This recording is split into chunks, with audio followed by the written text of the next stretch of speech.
Bismillahirrahmanirrahim. Assalamualaikum warahmatullahi wabarakatuh. Alhamdulillah, di pertemuan yang lalu kita telah menuntaskan korelasi antara pokok-pokok keimanan dengan lahirnya disiplin-disiplin ilmu terkait dengan pembahasan dimaksud. Baik disiplin ilmu itu penguatan langsung terhadap bab akidah ataupun nanti implementasi dari akidah itu sendiri yang melahirkan amalan atau disebut juga dengan syariat yang nanti juga melahirkan disiplin ilmu tersendiri yang disebut dengan fikih. Kali ini dalam rangka penguatan iman, pokok-pokok keimanan agar tidak melemah atau dalam bahasa kita penyebab kuat dan lemahnya iman, kita akan mencoba melihat bagaimana Nabi Shallallahu Alaihi Wasallam memberikan pembinaan, penguatan, motivasi kepada umat beliau Sallallahu Alaihi Wasallam, khususnya di era beliau berkehidupan pada sahabat-sahabatnya yang tentunya akan terangkum dalam buku-buku hadis yang disampaikan kepada kita. Kali ini kita akan mencoba menjadikan satu di antara sekian kitab hadis sebagai referensi pembahasan. Seperti saya janjikan, hari ini kita akan bersama pembahasan kitab Al-Imam Al-Bukhari atau Imam Muhammad bin Ismail bin Ibrahim bin Al-Mughirah bin Al-Bardizbah yang terlahir di kota Ju'fah, kan? Kemudian juga di Bukhara, sehingga dikenal dengan Al-Imam Al-Bukhari di Khurasan yang sekarang di wilayah Uzbekistan. Kita insya Allah akan memulai dengan pembahasan kitab dimaksud, dan saya pernah tunjukkan kepada Anda ada beberapa versinya. Ini yang versi tanpa terjemahan seperti ini, ya. Nah, yang ini nanti yang dari kitab aslinya, ya, Imam Al-Bukhari. Kemudian juga nanti ada versi syarah penjelas dari Al-Imam Ibnul Jauzi, ya, yang ini. Ibnul Jauzi itu nanti di wilayah Irak sekarang, ya, wilayah Irak di sekitaran 508 Hijrah beliau, ya. Kalau Al-Bukhari kan 256 Hijrah. Kemudian ini kurang lebih 3 sampai 4 jilid, ya, yang ini. Kemudian nanti yang lebih agak panjang lagi ini, ya. Nah, ini adalah syarahnya Ibnu Hajar Al-Asqalani, ya, Al-Imam Ibnu Hajar Al-Asqalani, namanya Fathul Bari fi Syarah Sahih Al-Bukhari, ya, Fathul Bari fi Syarah Sahih Al-Bukhari. Beliau sendiri di 852 Hijrah. Ini 18 jilid sendiri kurang lebih, ya. Nah, insya Allah kita, karena waktunya cukup singkat, biasanya kalau kajian cepat tanpa syarah, ini saya bacakan yang ini, kan? Atau intisari dari syarah kita bacakan, gitu, karena kita gabungkan. Kalau ingin kajian lebih mendalam, misalnya di halaqah-halaqah mendalam di kelas Pukau namanya, program utama kadar ulama. Kita punya program Pukau terbatas di seleksi se-Indonesia. Nah, ini yang kita bahas yang cukup dalam dengan menggunakan yang ini. Ya, karena ini waktu kita terbatas, insya Allah ini pun sudah sangat lebih dari cukup yang syarah yang ini, karena juga cukup sangat baik, dan saya juga akan gabungkan dengan referensi-referensi lain dalam penjelasan detailnya sehingga ada pengayaan-pengayaan dari bab yang akan kita kaji, insya Allah. Sebelum sampai ke sini, saya ingin mengingatkan kepada diri pribadi dan kita semua tentang korelasi yang kemarin telah saya utarakan, sehingga kita mengerti mengapa kita kemudian menguatkan dengan kitab-kitab hadis. Ya, gambarannya kurang lebih seperti ini, teman-teman sekalian. Kalau saya berikan ilustrasi dari pembahasan yang telah kita urai secara singkat. Ya, kalau kita membuat bagannya seperti ini, Islam yang kita anut, kita peluk sebagai din kita dengan keyakinan kuat yang tertanam di jiwa, seperti yang kita telah bahas bersama. Nah, terkualifikasikan kepada dua hal yang paling pokok, yaitu iman, kemudian amal. Ya, seperti Anda telah dapati pula di web yang menghadirkan kolom-kolom ujian, ya. Ini sudah kita uraikan. Di sini kemudian ada akidah, nama lainnya. Di sini ada syariat. Penting saya utarakan sebelum saya melanjutkan bahasan ini, membuat dengan cepat rangkaiannya, mengingatkan kepada keluarga besar Mira yang biasa terhubung lewat Zoom. Kami mendapatkan informasi dari admin bahwa ada problem di teknis Zoom-nya dari sejak semalam. Ya, ada satu problem, jadi mohon beralih dulu ke YouTube untuk bisa mendapatkan keberlangsungan taklim supaya mudah untuk diakses, ya, sampai nanti problemnya dapat kita atasi sehingga tersambung kembali insya Allah, ya. Kembali ke sini teman-teman sekalian, ini iman dan amal, nama lainnya akidah, kemudian syariat.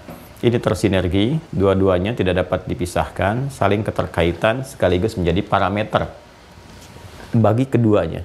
Ini hubungannya selalu hubungan yang saling menyinergikan, menguatkan, nggak bisa dipisahkan.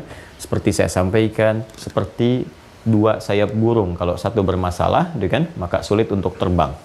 Jadi kesempurnaannya terletak pada perpaduan antara keduanya. Dan ini menjadi parameter, keduanya menjadi parameter. Kalau di ilmu hadis ada sanad, ada matan, ya. Kalau di bab ini pokoknya ada iman, ada amal. Dari sejak kita berkehidupan sampai mendapatkan ridha Allah, sampai ke surga pun syaratnya iman dan amal, dia yang menjadi soleh itu. Nah, ini dua-duanya bisa menjadi parameter satu dengan yang lainnya. Untuk mengetahui kekuatan iman bisa dilihat amalnya. Jika amalnya kemudian meningkat, bagus, ini pertanda imannya juga sedang kuat. Jika amalnya lemah, maka ini menunjukkan sebaliknya. Maka pengertian terbaliknya juga demikian. Jika amalnya ini sedang lemah, kan, berkurang, hanya cukupkan pada yang fardu, itu pun terlambat, maka ini tanda melemahnya iman. Semakin ini menurun, ini semakin lemah. Semakin lemah, semakin redup. Kan? Nah, misalkan ada kewajiban sholat. Sholat yang fardu dengan sunnah. Ya? Sunnah sudah menurun terus, bahkan fardu pun sudah mulai agak jarang-jarang. Bahkan ada yang tidak mengerjakan sama sekali, bahkan cuma nunggu Jumatan sepekan sekali, itu pun duduk paling belakang dan seterusnya. Misal ini menunjukkan ada redup, yang redup di sini. Maka kita, ya, misalnya yang menjadi koleganya, temannya, sahabatnya yang mengetahui itu, kalau ada yang mengatakan dirinya muslim tuh yang menyatakan diri menganut Islam. Ya, namun ada tanda-tanda demikian, dibantu untuk didoakan, kan?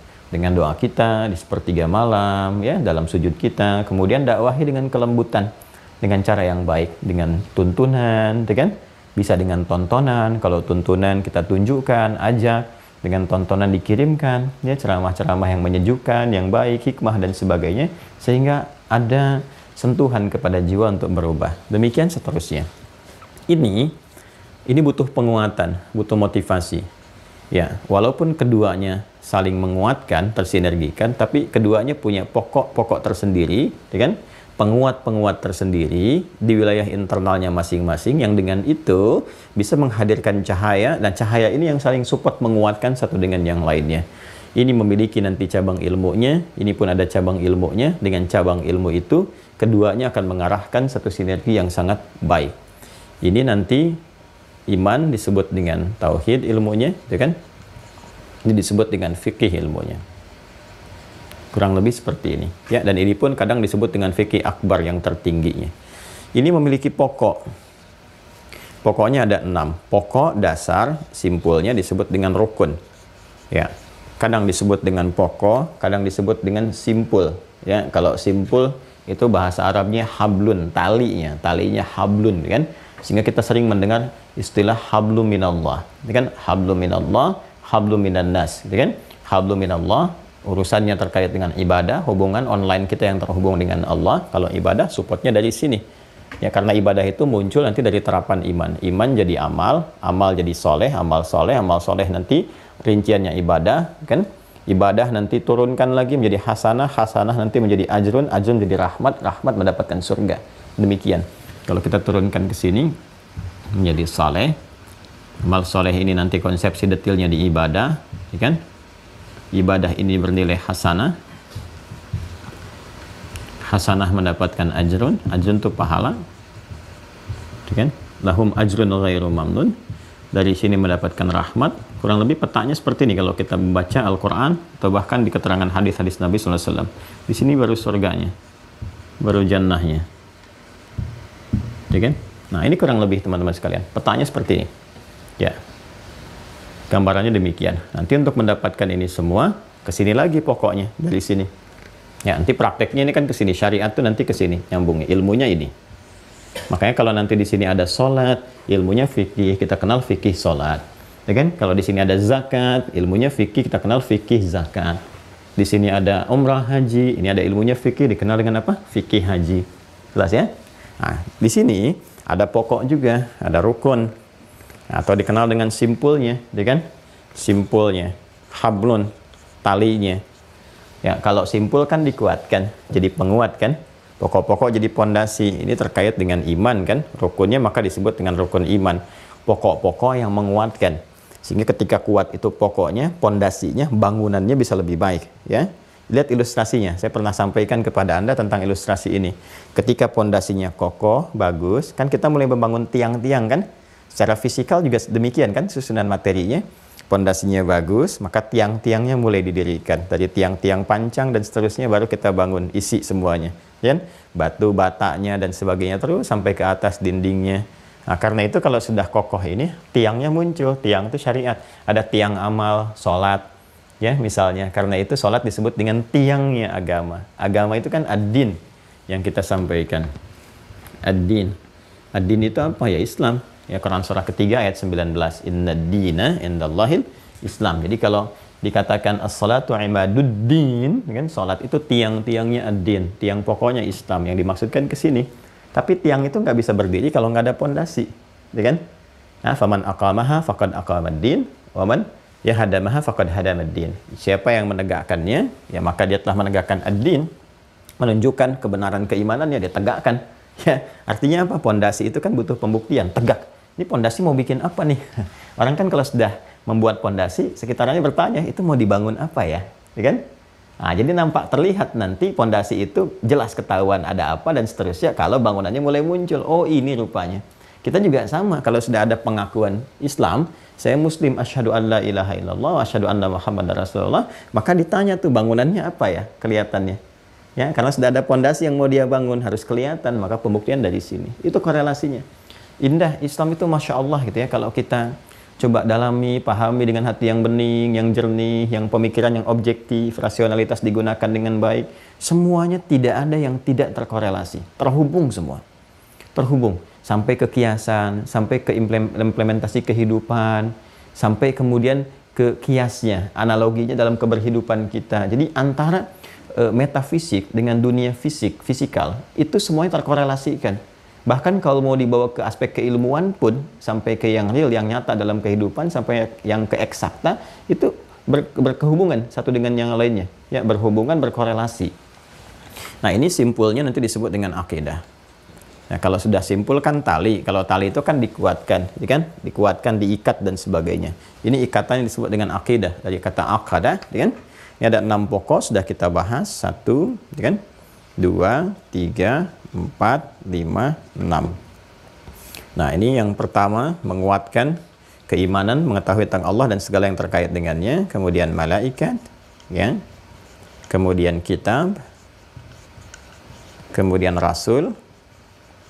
Kemudian hari akhir dan segala yang terkait dengannya. Kemudian qada dan qadar.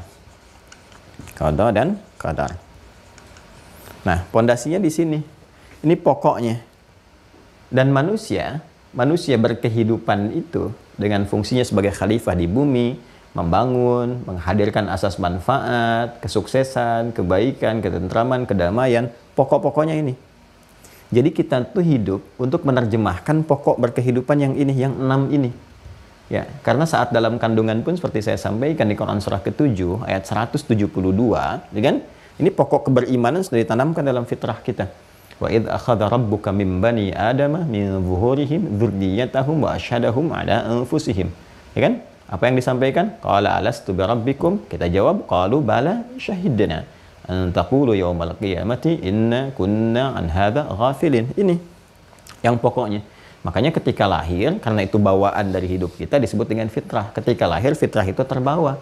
Nah, dalam berkehidupan itu kita belajar untuk menguatkan fitrah dimaksud. Jadi sumber berkehidupan itu dari sini pancarannya. Ya, dari nilai keimanan. Makanya Nabi mengatakan kullu mauludin yuladu 'alal fitrah. Membawa fitrah iman. Nah, hanya kan apakah pondasi kuat atau tidak, perlu dikuatkan. Fa abawahu yahwidanihi ayu nasranihi aw yumajjisanihi. Maka lingkungannya akan mempengaruhi apakah pondasinya kuat atau bahkan rapuh atau bahkan hancur, dia ganti dengan pondasi yang baru. Ya kan? Yang menjadi persoalan di kemudian hari. Itu yang dimaksudkan di dalam Al-Qur'an, misalnya surah ke-30 Ar-Rum di ayat ke-30. Ya, fa'aqim wajhaka lid-dini hanifa. Maka tegakkan dirimu dalam berkehidupan mengacu pada ketentuan ad-din dengan cara yang benar, yang lurus. Fitratallahi allati fataran nasa 'alaiha. Itulah fitrah yang telah Allah tetapkan pada setiap manusia dalam berkehidupan. Ya kan? Semua tanpa kecuali. Ya, karena itu ditegaskan pada kalimat setelahnya tidak ada perubahan dalam fitrah yang telah Allah tetapkan itu. Ya, dalam penciptaannya. Karena itu teman-teman sekalian, ini butuh penguatan. Sudah kita bahas. Ada sekian puluh video menerangkan ini satu persatu, ya. Dan ini inti berkehidupan, dan ini inti risalah. Para nabi rasul pun sebelum diutus diberikan penguatan ini terlebih dahulu, ya. Semua nabi dan rasul membawa risalah yang sama di bab akidah ini. Dari mulai Nabi Adam turun ke muka bumi, membawa nilai-nilai pancaran keimanan untuk diterjemahkan, diimplementasikan dalam bentuk pengabdian kepada Allah sebagai khalifah di muka bumi, kan? Nah, kemudian diteruskan risalahnya ketika umat berkehidupan, berkomunitas, bermasyarakat, bersuku-suku, diutus rasul-rasul dari Nabi Nuh alaihissalam sampai ke Nabi Muhammad SAW. Semua nabi dan rasul itu dikonfirmasi seluruhnya mengalami pembekalan ini dulu, penguatan ini dulu, keseluruhannya. Ya, aspeknya nanti ada penguatan mentalitas, pengenalan awal melalui mimpi dulu. Ru'yah shadiqah, bukan sekedar mimpi tapi mimpi yang nyata. Mimpi yang hak, ya. Ru'yatus shadiqah, ya, mimpi yang benar, mimpi yang nyata diberikan sebagai petunjuk, bagian dari satu pertanda awal dari kenabian. Ya, selain tanda-tanda fisikal yang lainnya. Saya sering katakan, mimpi nanti dibagi 3 bagian. Ada mimpi berupa petunjuk dari Allah, nanti sesuai dengan kualifikasi hambanya. Kalau Nabi, Rasul, maka mimpinya ketika diberikan petunjuk itu wahyu namanya. Wahyu, gitu kan? Wahyu pembuka. Nanti ada pembuka wahyu, gitu kan? Isi dan seterusnya sampai dengan penutupnya. Kalau diberikan kepada manusia biasa, gitu kan? Nah, nanti bisa berupa nanti taufik, hidayah Allah, bisa berupa takrim. Takrim itu dari kata karoma yukarrimu. Kata dasarnya nanti karoma, ya. Nah, karomah itu muncul nanti sifatnya disebut dengan karomah, kemuliaan. Satu pertanda dalam mimpi yang memberikan gambaran dari Allah untuk memuliakan seorang hamba. Macam-macam bentuknya. Bisa taufik, bisa hidayah, ya, bisa kabar gembira dan sebagainya. Tapi tidak selevel dengan level yang di atasnya, yaitu nubuwah. Level kenabian yang mendapatkan wahyu. Macam-macam. Ya, bahkan nanti seperti kita beristikharah, pengen minta petunjuk dan sebagainya, kadang datang lewat mimpi salah satunya. Itu yang bersumber dari Allah. Yang kedua, hadithun nafsi, ya, memori yang tersimpan di dalam benak kita dari cara kita berkehidupan, beraktivitas sebelum kita tidur. Jadi umumnya saat kita beraktivitas, ya, semua terekam dalam memori kita. Lalu saat kita tertidur, memori itu terolah di benak kita, terbawa dalam suasana tidur kita, itu yang menghadirkan gambaran-gambaran mimpi. Ini yang kadang disebut oleh sementara orang dengan bunga tidur dan sebagainya, ya. Kemudian yang ketiga, waswas syaitan. Ini yang dimasukkan oleh setan sebagai bagian dari godaan saat kita tertidur. Masuk itu gangguan-gangguan. Ya, caranya gampang karena setan itu jelek, menjauhkan dari rahmat Allah Subhanahu wa taala, maka yang datangnya pun itu buruk, buruk, mimpi yang jelek-jelek, terjauh dari rahmat dan sebagainya. Itu waswas syaitan. Dan Masya Allah di Islam pun komplit. Itu semua ada turunannya, bab detilnya sendiri. Bahkan nanti ada kitab tentang mimpi, Kitabul Ahlam, tentang mimpi, petunjuk-petunjuknya begini dan sebagainya. Ya, nanti mengatasi ini bagaimana. Bahkan mimpi buruk pun itu ada solusinya. Kalau bangun seperti ini, dari yang paling sederhana sampai yang paling kompleks. Ini menunjukkan syariat ini benar. Ya, karena Allah meminta kita menjalani kehidupan. Kita tanya bagaimana caranya, bagaimana petunjuknya. Kalau didapatkan petunjuknya berarti kan harus lengkap, harus menjamin semua aktivitas kita, baik saat terjaga pun demikian saat tertidur. Nah, kalau Anda komparasikan, Anda akan temukan tidak ada yang sedetil dalam Islam menjelaskan itu dan menjangkau semua tatanan aspek kehidupan kita secara detil. Dan dahsyatnya itu bisa dilacak sumbernya dan bisa diriset, dianalisis, dan pada akhirnya pun kebijakan untuk memutuskan dikembalikan kepada kita sendiri. Ya silahkan, dan kita dengan berkesadaran tinggi menanggung resiko masing-masing. Indah sekali. Ya, kembali ke sini. Ini yang berlangsung, Rasulullah SAW mengalami ini juga, seperti Nabi Yusuf mengalami ini, Nabi Ibrahim mengalami ini, dan seterusnya gitu kan. Nah, ini berlangsung kurang lebih, ada referensi mengatakan 6 bulan berlangsung ini, sebelum masuk pada fase pengangkatan dari kenabian. Ya, kemudian pada usia 40 tahun Nabi Muhammad SAW mendapatkan juga penguatan keilmuan. Sudah fase ini, ada fase pembekalan dan penguatan, ya, dan penguatan secara internal. Sebagaimana Nabi Yusuf alaihissalam dikuatkan secara internal dulu, ya, konsultasi ke ayahandanya dulu, kan? Ya, ke ayahandanya, yaitu kita naikkan ke atas terus, ada ketemu Nabi Yakub, kan? Nah, Nabi Yakub naik ke atas lagi, ada Nabi Ishak, Nabi Ibrahim, jalur satu lagi Nabi Ismail, nanti sampai ke Nabi Muhammad SAW. Nah, konsultasi kan ke ayahandanya. Diabadikan kan di Quran surah Yusuf surah ke-12 itu, ketika beliau mengatakan saya bermimpi ya ayahku sayang, itu kan ayahku sayang itu menggunakan kata abati. Ada abi, ada buya, ada abati. Itu berbeda. Secara singkat ya, secara singkatnya, kalau abi itu penghormatan ayah, untuk menunjukkan sifat ayah dengan rasa hormat. Kalau buya itu rasa sayang, ya, untuk menunjukkan satu kasih bentuk sayang. Jadi hubungan yang dibangun dengan dasar sayang. Bisa nanti sifatnya hakiki, bisa majazi. Kalau majazi itu di keilmuan, misalnya kita menyayangi orang-orang saleh, orang-orang alim, orang pintar, kita katakan buya. Ya, walaupun tidak ada hubungan misalnya genetik antara satu dengan yang lainnya. Kita kenal dengan Buya Hamka misalnya kan, untuk menunjukkan kita punya rasa sayang yang dalam sehingga mendoakan beliau, mengikuti ilmunya dan sebagainya. Kalau kita gabungkan antara sayang dengan hormat, itu disebut dengan abati namanya.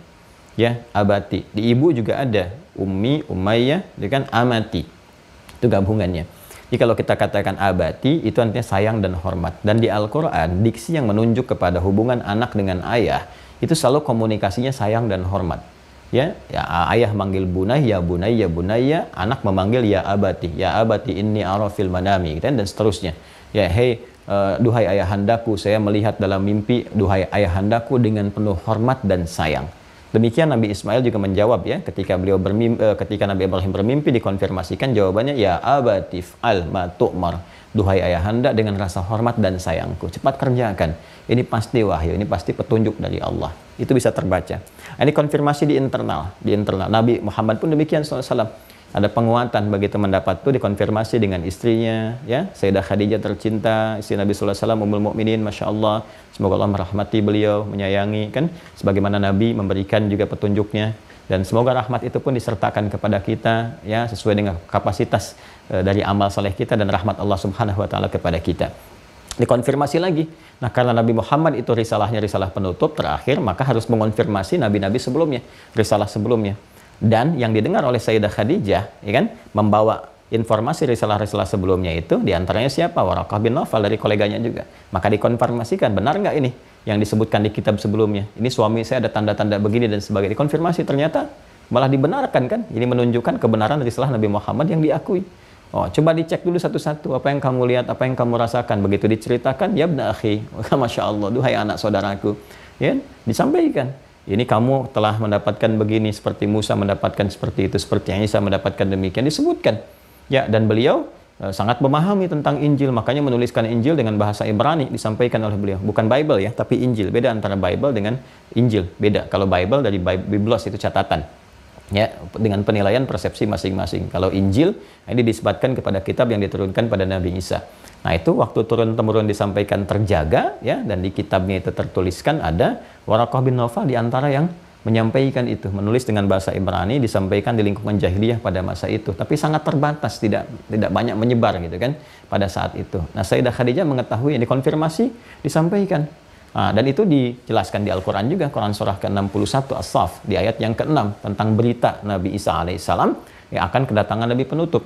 Wa mubasysyiran bi rasuli ya'ti min ba'di ismuhu Ahmad. Dan Nabi Isa memberikan kabar gembira akan datangnya Rasul penutup setelah beliau, yang diantara sifat karakteristiknya adalah sangat terpuji, ibadahnya kepada Allah tinggi. Sebutan itu disebut dengan Ahmad. Nanti nama sosialnya disebut dengan Muhammad SAW. Ya, nanti ada Al-Mahi, Al-Kafi, gitu kan. Kemudian juga Muhammad SAW, ada Ahmad dan turunan-turunan lain, nama sifat yang mulia. Bahkan sebelumnya, jauh sebelum itu, ya, kurang lebih 28 tahun ya. Kalau itu kan tadi 40 tahun, dikurangi 28 kan 12 tahun saat dibawa oleh pamannya Abu Talib, seperti pernah saya kisahkan, dikonfirmasi juga ya oleh pendeta juga yang lebih jauh lagi di Syria, ya kan, namanya Buhaira atau George dikenalnya pada saat dikonfirmasi, dan itu secara faktual bisa didapatkan, dilacak dalam sejarah. Silahkan cek. Siapapun yang menulis tentang buku sejarah, sirah kalau dalam bahasa Arab, dicek itu, ditemukan referensi itu kan pembuktian.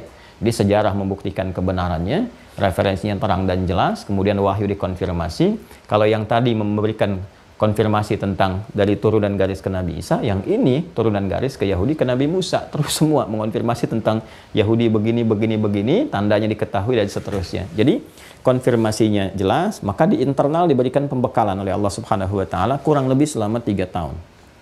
Masanya 3 tahun. Ya kan? Nah, di sini secara internal Sayyidah Khadijah beriman, setelah mendengar itu Waraqah bin Nawfal juga beriman, berkomitmen membela Nabi, gitu kan? Kemudian setelah itu apa yang terjadi? Sahabat-sahabat dekatnya, Abu Bakar As-Siddiq juga beriman, ya. Kemudian siapa lagi di kalangan keluarga dekat? Ali bin Abi Thalib, sekalian, karamahullah wajah juga beriman, dan seterusnya. Di sini sampai nanti setelah 3 tahun pembekalan, kurang lebih tahun yang keempat baru ada risalah terbuka, dakwah secara terbuka dengan turunnya Al-Mudaththir itu, dakwah terbuka. Nah, ini fase yang ini ya, ini berlangsung selama 10 tahun ya. Karena itu nanti baik di kitab Ulumul Quran, di kitab hadis ya, yang dapat kita akses, akan ada keterangan Nabi menyampaikan dakwah di Mekah 10 tahun, di Madinah 10 tahun. Kalau digabungkan 20 tahun. Itu benar, yang dimaksudkan ini dakwah yang terbuka. Pembekalan internalnya 3 tahun nanti, ru'yah shadiqah, mimpi yang benarnya 6 bulan sebelumnya.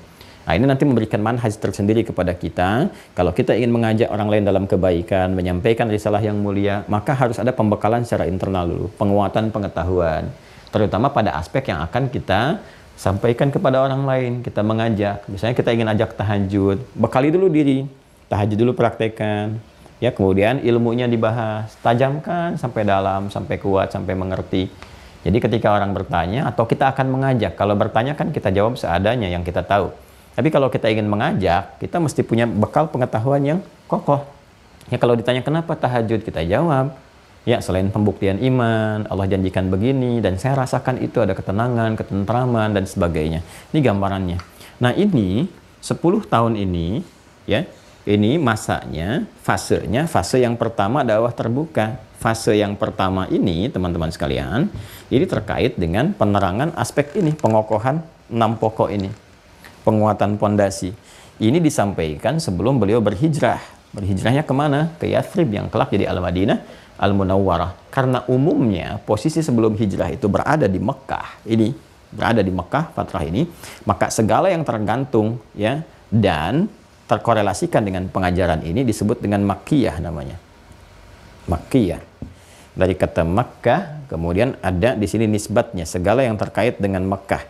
Ya, jadi ajaran-ajaran yang tersambung yang umumnya disampaikan di Mekah sebelum periode hijrah, maka ini disebut dengan Makkiyah.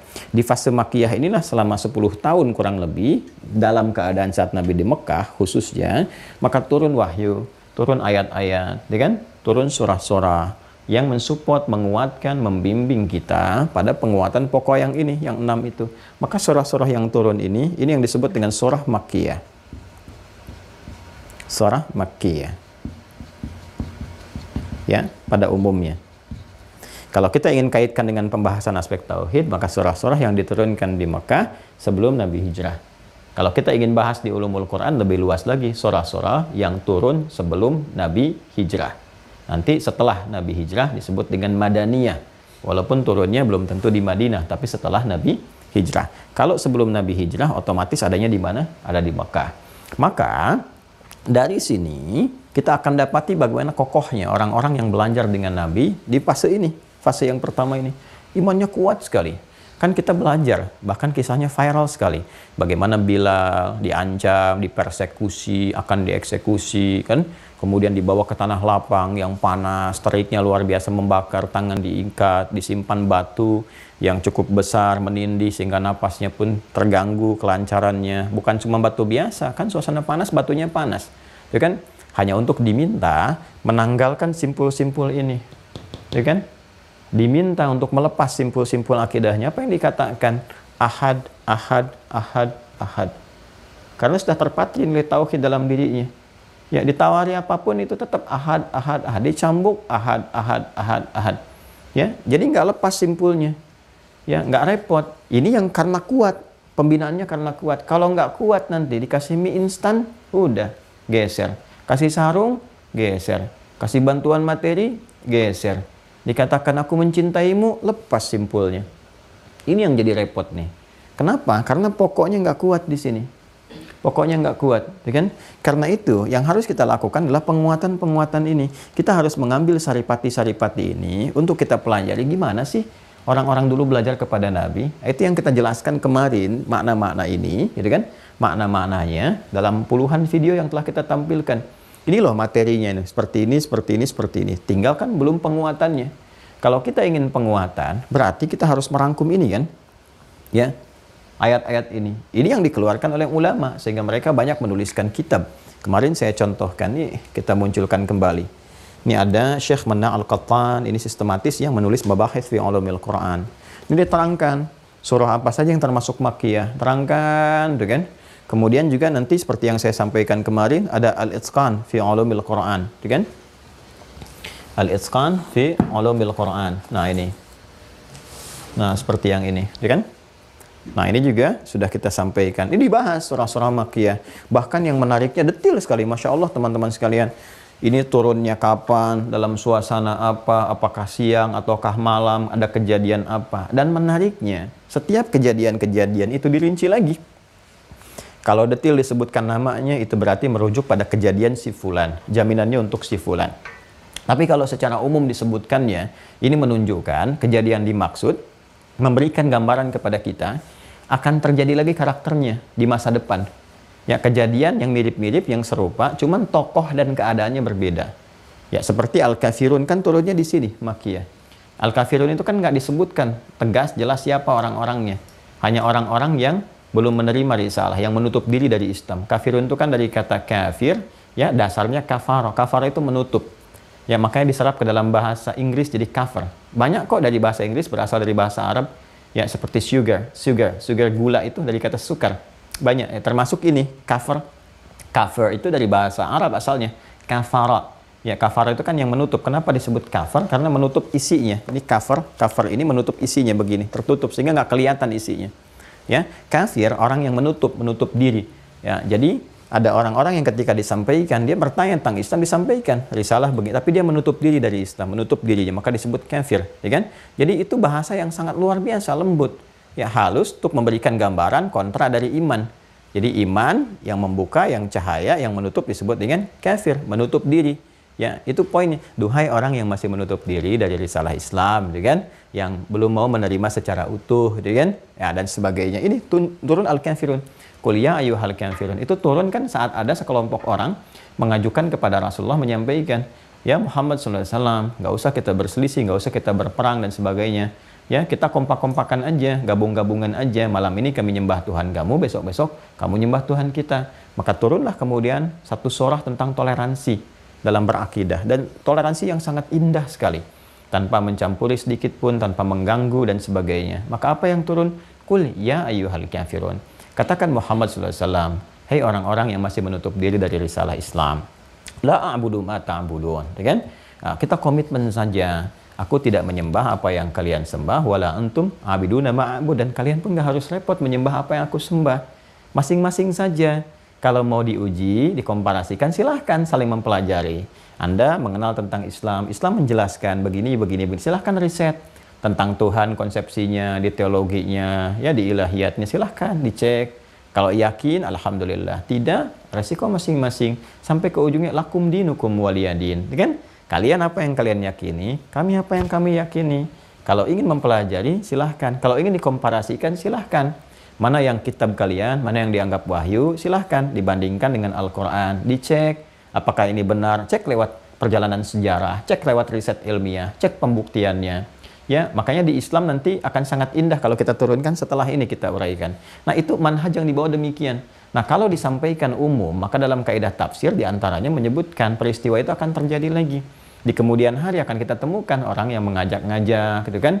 Orang yang menyoal dan sebagainya. Maka sudah jelas di situ.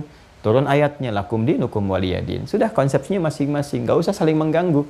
Dan nggak perlu ikut-ikutan, itu toleransi tertinggi itu tidak ikut-ikutan. Ya, tidak ikut-ikut karena mengikuti sesuatu sementara kita menolaknya, itu ciri dari nifak namanya. Munafik juga. Ya, kita menampakkan di wajah kita seakan seperti toleransi, iya, tapi di hati kita mengecamnya, tidak mengakuinya. Nah, itu kan dusta, itu kan tidak jujur gitu. Maka kejujuran dalam berakidah menjadikan kita membiarkan masing-masing ya beraktivitas 100% sesuai dengan masing-masing, mandiri tanpa harus mencampurinya. Tidak boleh mengganggu, merusak, apalagi menghadirkan gangguan-gangguan yang tajam secara fisikal. Ada yang membom ini dan sebagainya, itu nggak boleh sama sekali, dosa. Ya, bahkan dianggap suatu hal yang besar, ya merusak dan seterusnya, itu tidak diperkenankan demikian. Maka kalau ada yang seperti itu patut dipertanyakan keislamannya, bisa dilacak belajar dari mana. Tapi saat yang bersamaan orang yang mengajak-ngajak pun, ya mengajak untuk masuk ke dalamnya, mengajak ikut serta dan sebagainya, itu pun bermasalah juga. Jadi toleransi yang tertinggi itu selesai. Dapat di mana itu? Makkiyah. Jadi kalau kita turunkan ayat-ayat ini, jelas nanti ini akan kuat. Dan melahirkan sosok-sosok seperti Bilal bin Rabah, kan? Umar bin Khattab, Abu Bakar As-Siddiq, Uthman bin Affan, dan seterusnya. Dan seterusnya. Ini orang-orang yang belajar di sini nanti fase awalnya disebut dengan As-Sabiqunal Awwalun. As-Sabiqunal Awwalun, 40 orang. Jadi kalau suatu saat ya, kalau sudah agak enak, agak nyaman, nabung aja dulu dari sekarang. Mungkin ini salah satunya yang Allah berikan kepada kita, hikmahnya bisa menyiapkan diri. Nabung dengan baik, nanti kalau sudah ada umrah, sudah lebih nyaman, sudah enak, nah insya Allah sama-sama berangkat. Jadi saya tunjukkan di mana belajarnya nih, yang As-Sabiqunal Awwalun, terutama yang 40 orang pertama. Nabi ngajarin akidahnya di mana, di tempat siapa. Ada anak muda usia 17 tahun, masuk Islam kurang lebih yang ke-17 dalam urutannya, namanya Arqam bin Abi Arqam. Tempatnya di mana? Rumah nabinya di mana? Rumah tangga dengan Sayyidah Khadijah di mana? Ini jelas sekali, bisa dilacak. Jadi tempatnya secara geografis ada, bukti petilasannya juga ada, di sejarah disampaikan ada, semua sepakat ada, dan apa yang disampaikan pun abadi sampai sekarang. Dan uniknya, dahsyatnya, itu bisa dilacak. Ya, surah-surah Makkiyah dibuktikan. Ini melahirkan disiplin ilmu. Karena yang turun nanti ayat-ayat Al-Quran, kan? Maka ilmu yang terkait seperti saya sampaikan kemarin disebut dengan ulumul Quran. Ulumul Quran. Nah ini dikodifikasikan oleh para ulama. Jadi kitab-kitab tadi yang saya perkenalkan itu. Ini dahsyatnya. Jadi keilmuan kita itu, teman-teman, sudah teruji. Di Islam itu pondasi keimanannya didukung dengan ilmu. Tuh. Dan ilmunya bisa diriset, bisa diuji, bisa dikaji. Jadi ini yang menjadikan dalam Islam itu keyakinannya terjaga lewat ilmu. Jadi kalau mau dikonfirmasi ketemu semua. Kita dapat sekarang ya misalnya kitab suci Al-Quran. Ya kita imani, kita yakini, kita ibadahi, berinteraksi. Itu bisa dilacak. Dari mana kamu dapatkan Al-Quran? Kita ngaji aja. Itu ada sanadnya ke atas. Saya ngaji dari si fulan dari si fulan, dari si fulan, sampai ke Nabi SAW. Ini ada sanad. Ya, makanya di ilmu qiraat itu ada sanad guru-guru ke atas. Saya belajar di Tripoli itu guru-guru saya punya sanad semua ke atasnya. Ada Syekh Dukali, Muhammad Al-Alim, ada Syekh Ali Al-Libi, Syekh Ali Al-Nigeria. Itu kalau ditarik ke atas, dari riwayat-riwayat yang berbeda pun, riwayat berbeda itu cara bacanya, isinya sama semua. Ya, karena nanti dialek-dialek di Arab itu kan dialeknya cukup banyak. Karena itu Al-Quran nanti turun menyampaikan ya kepada kita lewat Nabi Muhammad SAW, itu kan dengan bahasa Arab yang fasih yang mencakup semua dialek ini. Baik yang bacanya pakai a, wadduha contohnya, atau ada imalah kayak wadduha, karena ada sebagian suku-suku Arab itu dia kalau berbicara A itu menjadi E, ya seperti kalau wilayah kayak Palestina, ya terus kebagian nanti kalau kita tarik lagi ke sini dekat-dekat menular ke wilayah Irak dan seterusnya, ya kan? Itu kalau kita bicara termasuk Syria sebagiannya. Kalau kita sampaikan A, dia E, ya kaifa halik, ya kan? Dan seterusnya. Nah itu bagi suku-suku yang demikian itu turun nanti bisa disampaikan dengan riwayat yang menjangkau dialek mereka. Makanya ada imalah diantaranya. Ya dan turunan lain nanti ada ilmunya juga di sini. Diterangkan, bisa diuji, bisa dilacak sehingga sempurna, nggak ada cacat. Dan yang paling menarik itu setiap orang yang menyampaikan itu ada catatannya sendiri. Si fulan siapa keterkaitannya, lahir di mana, tanggal berapa, tahun berapa, gurunya siapa, muridnya siapa, apa penilaian guru terhadap murid, murid terhadap guru, lengkap semua, bisa dikonfirmasi. Nah sekarang coba komparasikan, ada nggak Anda temukan yang seperti itu? Ya, misalnya ada kitab suci disampaikan, terus Anda yakini sebagai kitab suci, firman Tuhan di situ, cek sampai ketemu jalur ke orang yang menyampaikannya. Dia menyampaikan si fulan tahu dari mana? Ya, sampai tersambung misalnya terus. Kita ambil dari, misalnya sekarang ada yang menyampaikan ini Taurat, coba lacak. Dari mana Anda bisa tahu ini Taurat? Nyampaikan siapa sampai ke Nabi Musa? Jalurnya siapa? Ada yang berkehidupan dengan orang ini di waktu yang sama, yang menegaskan dia menerima itu risalah dari orang sebelumnya, sampai diketahui. Dia tinggal di mana, lahir kapan, wafat kapan, temannya siapa, gurunya siapa, teman-temannya siapa yang menguatkan risalah ini. Ditemukan nggak? Ya, Nabi Isa misalnya, sama. Ya, meneruskan Injil. Nanti ada catatan-catatan. Coba dicek lagi. Ini nerima dari siapa? Dari mana tahunya ini catatan benar? Siapa yang bisa menguatkan ini? Siapa yang membuktikannya? Nah, ini diperjelas lagi kodifikasi ini, teman-teman sekalian, dengan penjelasan Rasulullah. Nah, taklim Nabi yang mengajarkan isi Al-Quran ini, yang kelak dikodifikasikan di ilmu Qur'annya, di ulumul Qur'an, penjelasan Nabi, keterangan-keterangan Rasulullah yang menerangkan tentang surah-surah Makkiyah ini disebut nanti dengan hadis. Ya, yang jejak diikutinya disebut dengan sunnah. Nanti penjelasan nabinya, kalau kita ikuti jejaknya disebut dengan sunnah, isi yang disandarkan disebut dengan hadis. Nah, hadis ini yang menjelaskan tentang konfirmasi ayat-ayat ini untuk penguatan iman. Nah, maka hadis pun saat disampaikan oleh Rasulullah, diterima oleh para sahabat, dipraktekkan sehingga melahirkan ketangguhan iman yang sangat luar biasa. Dibawa kemanapun kuat luar biasa. Ya, disogok, malah ditanya sampai ke orang Baduy. Umar coba ngetes, Umar bin Khattab itu sepeninggal Nabi, coba ngetes tuh. Dengan kurikulum yang serupa diajarkan, kan, sepeninggal Rasulullah, itu orang Arab Baduy, penggembala kambing, dites oleh Umar. Udahlah, saya bawa aja nih, saya beli satu, katanya. Nggak bisa, ini bukan punya saya. Nggak, saya naikin harganya, nggak bisa, ini bukan saya. Walaupun bukan punya kamu, tuan kamu kan nggak ada di sini. Tenang aja, gitu, bilang aja dimakan serigala, dites oleh Umar. Bilang aja dimakan serigala, gitu kan. Kamu kan aman pulang. Fa'inallah. Maka Allah di mana katanya? Coba lihat, konektivitas antara dirinya dengan Rabbnya itu tinggi.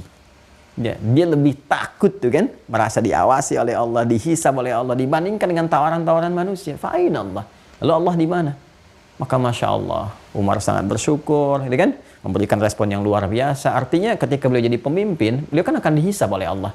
Ya, tentang bagaimana keadaan umatnya, bagaimana tentang keadaan rakyatnya, masyarakatnya, dan sebagainya. Beliau pastikan, bukan hanya kesejahteraan sosial dan sebagainya, tapi bagi orang Islam, akidahnya pun dijaga.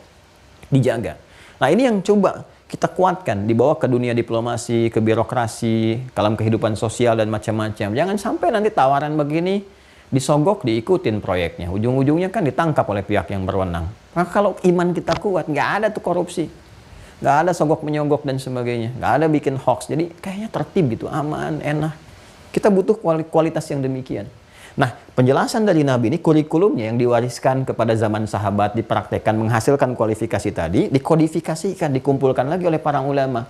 Maka jadilah kitab hadis yang pengantarnya saya sampaikan kemarin. Di antara yang sangat kreatif, tadinya mereka menghafal itu ribuan. Sahabat tuh menghafal. Ya, sampai banyak, yang ada yang 5.000, ada yang 2.000, ada yang macam-macam, kumpulkan. Dilacak lagi oleh para ulama setelahnya. Ya, jadi setiap sahabat ngajar, ada yang mencatat, dikumpulkan. Begitu dikumpulkan, jadikan kurikulum hidup, dibuat topik-topik. Ya, 1 sampai sekian. Di antara yang paling rinci, menuliskan, menggabungkan itu semua, di antaranya Imam Muhammad bin Ismail yang dikenal dengan Imam Al-Bukhari karena berasal dari Bukhara. Maka muncullah Sahih Al-Bukhari. 97 topik. Ini pun dahsyatnya bisa dikonfirmasi. Ya, jadi sebagaimana Al-Quran terjaga karena Allah langsung yang menjaganya, karena itu sampai sekarang dari lafadznya, ya, dari bacaannya, itu semua sempurna sampai hari ini, nggak ada yang berubah. Di Quran surah 15 Al-Hijr ayat ke-9 jaminannya nyata. Inna nahnu nazzalna dzikra wa inna lahu lahafizun. Kami yang telah turunkan Al-Quran sebagai pengingat, menjaga, untuk mengingatkan kita dengan Allah Subhanahu wa taala, kan? Menuhankan Allah, mendekatkan diri ibadah kepada Allah, dan kata Allah, demi keagunganku Al-Quran dijaga langsung. Ya, Allah memberikan sebuah jaminan. Ya, jaminan garansi bahwa ini akan terjaga terus sampai kembali pada Allah Subhanahu wa taala. Nah, hadis ini yang paling menarik, penjagaannya berlangsung lewat sanad. Ya, sanad.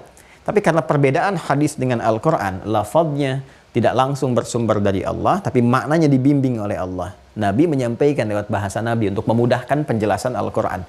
Sedangkan Al-Quran, lafadz dan maknanya langsung dari Allah. Itu kan sebagai gambaran, ini firman bimbingan langsung dari Allah disampaikan sebagai petunjuk untuk membenarkan firman Allah Subhanahu wa taala, sekaligus membenarkan ketuhanan Allah. Kalau ditanya buktinya apa? Ya ini, ada kitab, ada panduan dan sebagainya.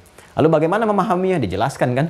Ya, kalau kita kemudian bayangkan, gambarkan untuk menjelaskan, kan butuh fleksibilitas, butuh kemudahan. Maka Allah membimbing Nabi lewat makna supaya tidak keluar dari penjelasan yang diinginkan oleh Allah. Lafadznya Nabi sampaikan dengan lisan Nabi. Maka untuk membedakan itu dengan ini, maka ini disebut dengan hadis namanya. Das ya? Maka jaminan Allah yang disampaikan di Al-Quran akan otentisitas kebenaran makna hadis lewat firman Allah, wa may yantiqu 'anil hawa in huwa illa wahyun yuha 'allamahu syadidul quwa, di surah An-Najm itu. Nah, ini pun teman-teman, ini bisa dilacak kebenarannya. Maka ada sanad lagi, nanti ada ilmunya lagi, ilmu hadis, kitabnya juga ada lain lagi. Ya, ini nanti ada 2 lagi nih. Tuh, selalu aja tuh cabangnya begini. Ya, untuk saling mengonfirmasi. Nanti ini ada sanad, ya kan? Ini ada matan, isi. Dua-duanya melahirkan ilmu lagi. Ya, ada nanti ilmu riwayat, ilmu dirayah. Ya, keduanya digabungkan jadi mustalah hadis. Jadi sanad punya ilmunya sendiri. Jadi ini bisa dikonfirmasi. Bayangkan ya, jangankan Al-Quran yang sampai ke kita, yang bisa dilacak guru-gurunya. Urusan hadis pun teman-teman sekalian, antara sanad dengan matan, itu bisa dilacak juga. Ya, sanad tuh bisa dicari nih. Imam Al-Bukhari dapat dari siapa? Beliau terangkan. Saya dapat dari si fulan, si fulan dari si fulan, si fulan dari si fulan, si fulan dari si fulan. Sampai terhubung kepada Rasulullah SAW. Ya, ini ada ilmunya sendiri. Sampai kita mengetahui kualifikasinya dan dahsyatnya. Setiap orang yang meriwayatkan itu bisa disampaikan. Ini orang lahirnya kapan, wafat kapan, gurunya siapa, muridnya siapa, kemudian karakteristiknya bagaimana. Dan setiap karakter ini itu muncul disiplin ilmu lagi dan muncul kitab baru lagi. Untuk menyampaikan profil orangnya misalnya, ada siapa lagi misalnya? Ya, ada yang terkait dengan jarah wa ta'dil. Ya, biografi yang khusus menyoal tentang karakteristik orangnya, apakah kredibilitasnya benar atau tidak. Ada mizanul i'tidal, ada wafayatul a'yan, ya kapan orang-orang ini wafat, di tahun berapa, kapan kejadian apa, sehingga dikonfirmasi dan ini dibenarkan oleh sejarah, ketahuan. Ya, jadi Anda bayangkan keterangan nabinya aja itu ketat sekali. Kita punya tradisi ini, makanya Islam itu terjaga dari penyimpangan-penyimpangan. Ada pakemnya sendiri, nggak bisa datang sendiri orang menyampaikan. Jadi kita bisa cek murni nggak dari nabi itu gambarannya. Jadi kalau ada kreativitas orang-orang sekarang menyampaikan, oh ini produk budaya ini, ya itu pasti ajaran baru itu. Ya, karena di Islam tuh punya tradisi ini. Tradisinya mengacu pada kebenaran dan dahsyatnya. Semua yang disampaikan, baik tadi Al-Quran ataupun hadis, itu berkesesuaian dengan masanya masing-masing. Menunjukkan mukjizat yang sangat tinggi. Coba silahkan cek. Relevansi antara hadis di masa Nabi dengan sekarang. Masih relevan kan? Sampai kapanpun. Apalagi ayat Al-Quran. Coba, hadis tentang bangun tidur, mau dikaji sampai kapanpun, tetap akan relevan sampai sekarang. Dan terbukti nyata. Bangun, duduk dulu, hilangkan bekas ngantuk, gitu kan. Kemudian berdoa dan sebagainya. Terus itu dari mulai tata cara makan, oleh riset dibenarkan. Memang seperti itu bagusnya. Ya, saya ini mengetahui hadis tentang dalamnya bagaimana, tentang dibagi 3 itu antara makanan, minuman dengan udara yang masuk ke tubuh kita itu. Itu saat meneliti kemarin tentang awal-awal COVID itu. Ya, meneliti bagaimana ketika masuk ke dalam tubuh, ya kita mengonsumsi sesuatu gitu kan, masuk, begitu dicek, ya wah ini, oh ini ternyata yang masuk ke tubuh kita itu ada saringan-saringan, makanan masuknya lewat jalur ini, begitu makanan masuk otomatis ada bagian yang menutup seperti ini sehingga nggak masuk ke bagian udara. Ya, begitu ini sudah selesai, kebuka lagi, udara masuk lagi. Allahu Akbar. Ini karena itu wajar, nggak boleh saling menimpa satu dengan yang lain, ada porsinya. Ini porsi makanan, porsi minuman, porsi udara. Jadi kalau salah satunya berlebihan akan menutup. Ya, makanya kalau orang makannya terlalu banyak nutup sampai ke melebihi porsinya, melewati batas, itu kalau dalam bahasa apa Ukraina itu ungap ya. Ungap ya, pengap itu. Jadi pengap kan kita merasakan kalau banyak makannya dipengap kan. Nah, itu karena tertutup bagiannya. Karena itu Nabi proporsional mengatakan ini sepertiga. Artinya komposisinya proporsional, tergantung bagian keadaan tubuh kita sendiri. Ini dahsyatnya. Ya, termasuk ini pun ada ilmunya sendiri, ilmu matan dan seterusnya. Nah, ini apa yang penting dengan pembahasan kita? Semua jalur ini kita akan keluarkan pada bab yang pertama ini. Ya, kita belum masuk ke sini teman-teman. Kita masih di sini. Nah, kita harus keluarkan bab-bab yang terkait dengan penguatan iman. Di antara kitab hadis yang mengonfirmasi pembelajaran yang disampaikan Rasulullah terkait dengan aspek penguatan ini adalah kitabnya Al-Imam Al-Bukhari, ya, dan kitab Al-Imam Muslim.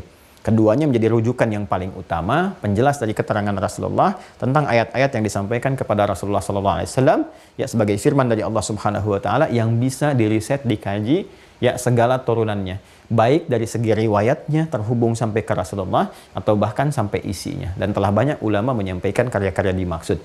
Pengantar ini yang saya sampaikan sehingga kita bisa mengerti kalau mau ngaji kitab ini maksudnya, kita punya dasarnya. Oh ini kenapa saya ngaji kitabnya, oh ini maksudnya, gitu kan? Dan kenapa kita memulai dengan Sahih Al-Bukhari? Selain karena kualitasnya dan validitas yang diakui oleh para ulama, sepakat seluruhnya, ijma ulama-ulama di muka bumi, bahwa ini yang paling kualifikasinya bagus, ya, karena memang apa ya, kitab yang lain semuanya bagus. Tapi yang ini memang mengkhususkan, ya, isinya untuk diseleksi seluruhnya sehingga kualitasnya yang sahih semua. Yang benar diteliti, yang sahih, tapi babnya umum. Nah, di antara sekian bab yang umum itu dibuat 97 topik, ya, yang mencakup topik umum seperti pernah saya terangkan dari 4 kualifikasi hadis pada umumnya, kitabnya itu, maka disebut dengan jami'. Maka beliau menamai kitabnya, kalau kita mau bacakan seperti pernah saya sampaikan, Ya, al-jami' gitu kan?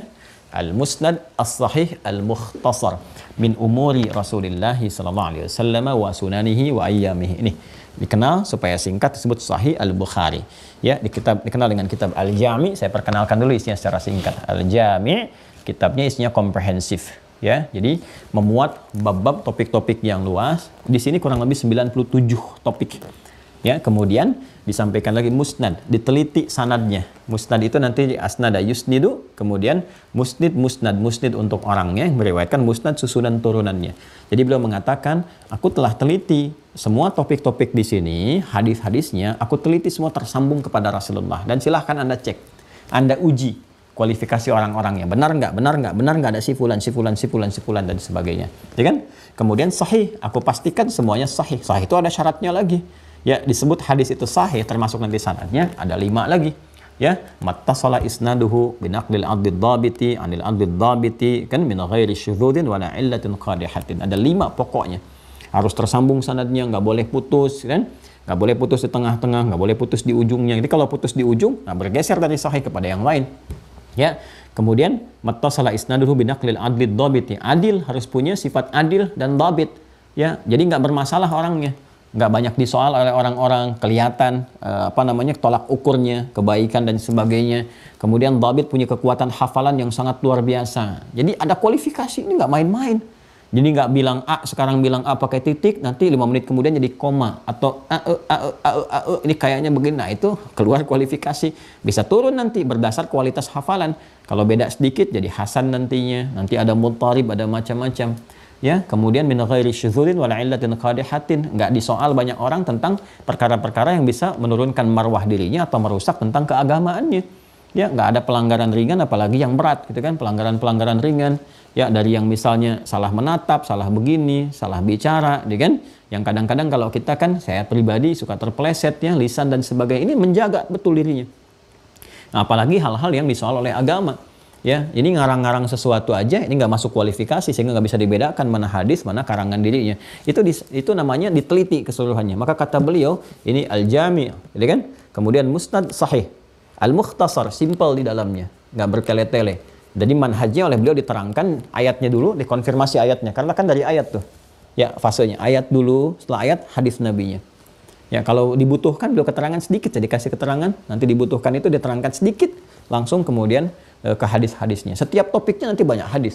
Setiap topiknya banyak hadis. Kemudian min umuri Rasulullah sallallahu alaihi wasallam wa sunanihi wa ayyamihi, di dalamnya terkumpul segala hal yang terkait dengan aktivitas Nabi yang bisa diakses oleh Imam Al-Bukhari.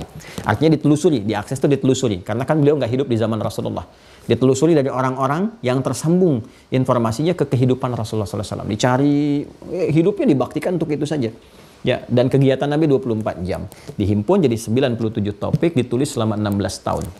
Ya, dimulai di Masjidil Haram, diakhiri di Masjid Nabawi sebagai hujjah beliau untuk berjumpa dengan Rasulullah SAW. Cari bekal nih, bekalnya luar biasa begini. Nah, nanti disyarah seperti saya sampaikan. Nah, dibuat 97 topik. Topik pertama kita Badul Wahyi, mengonfirmasi kenabian dulu.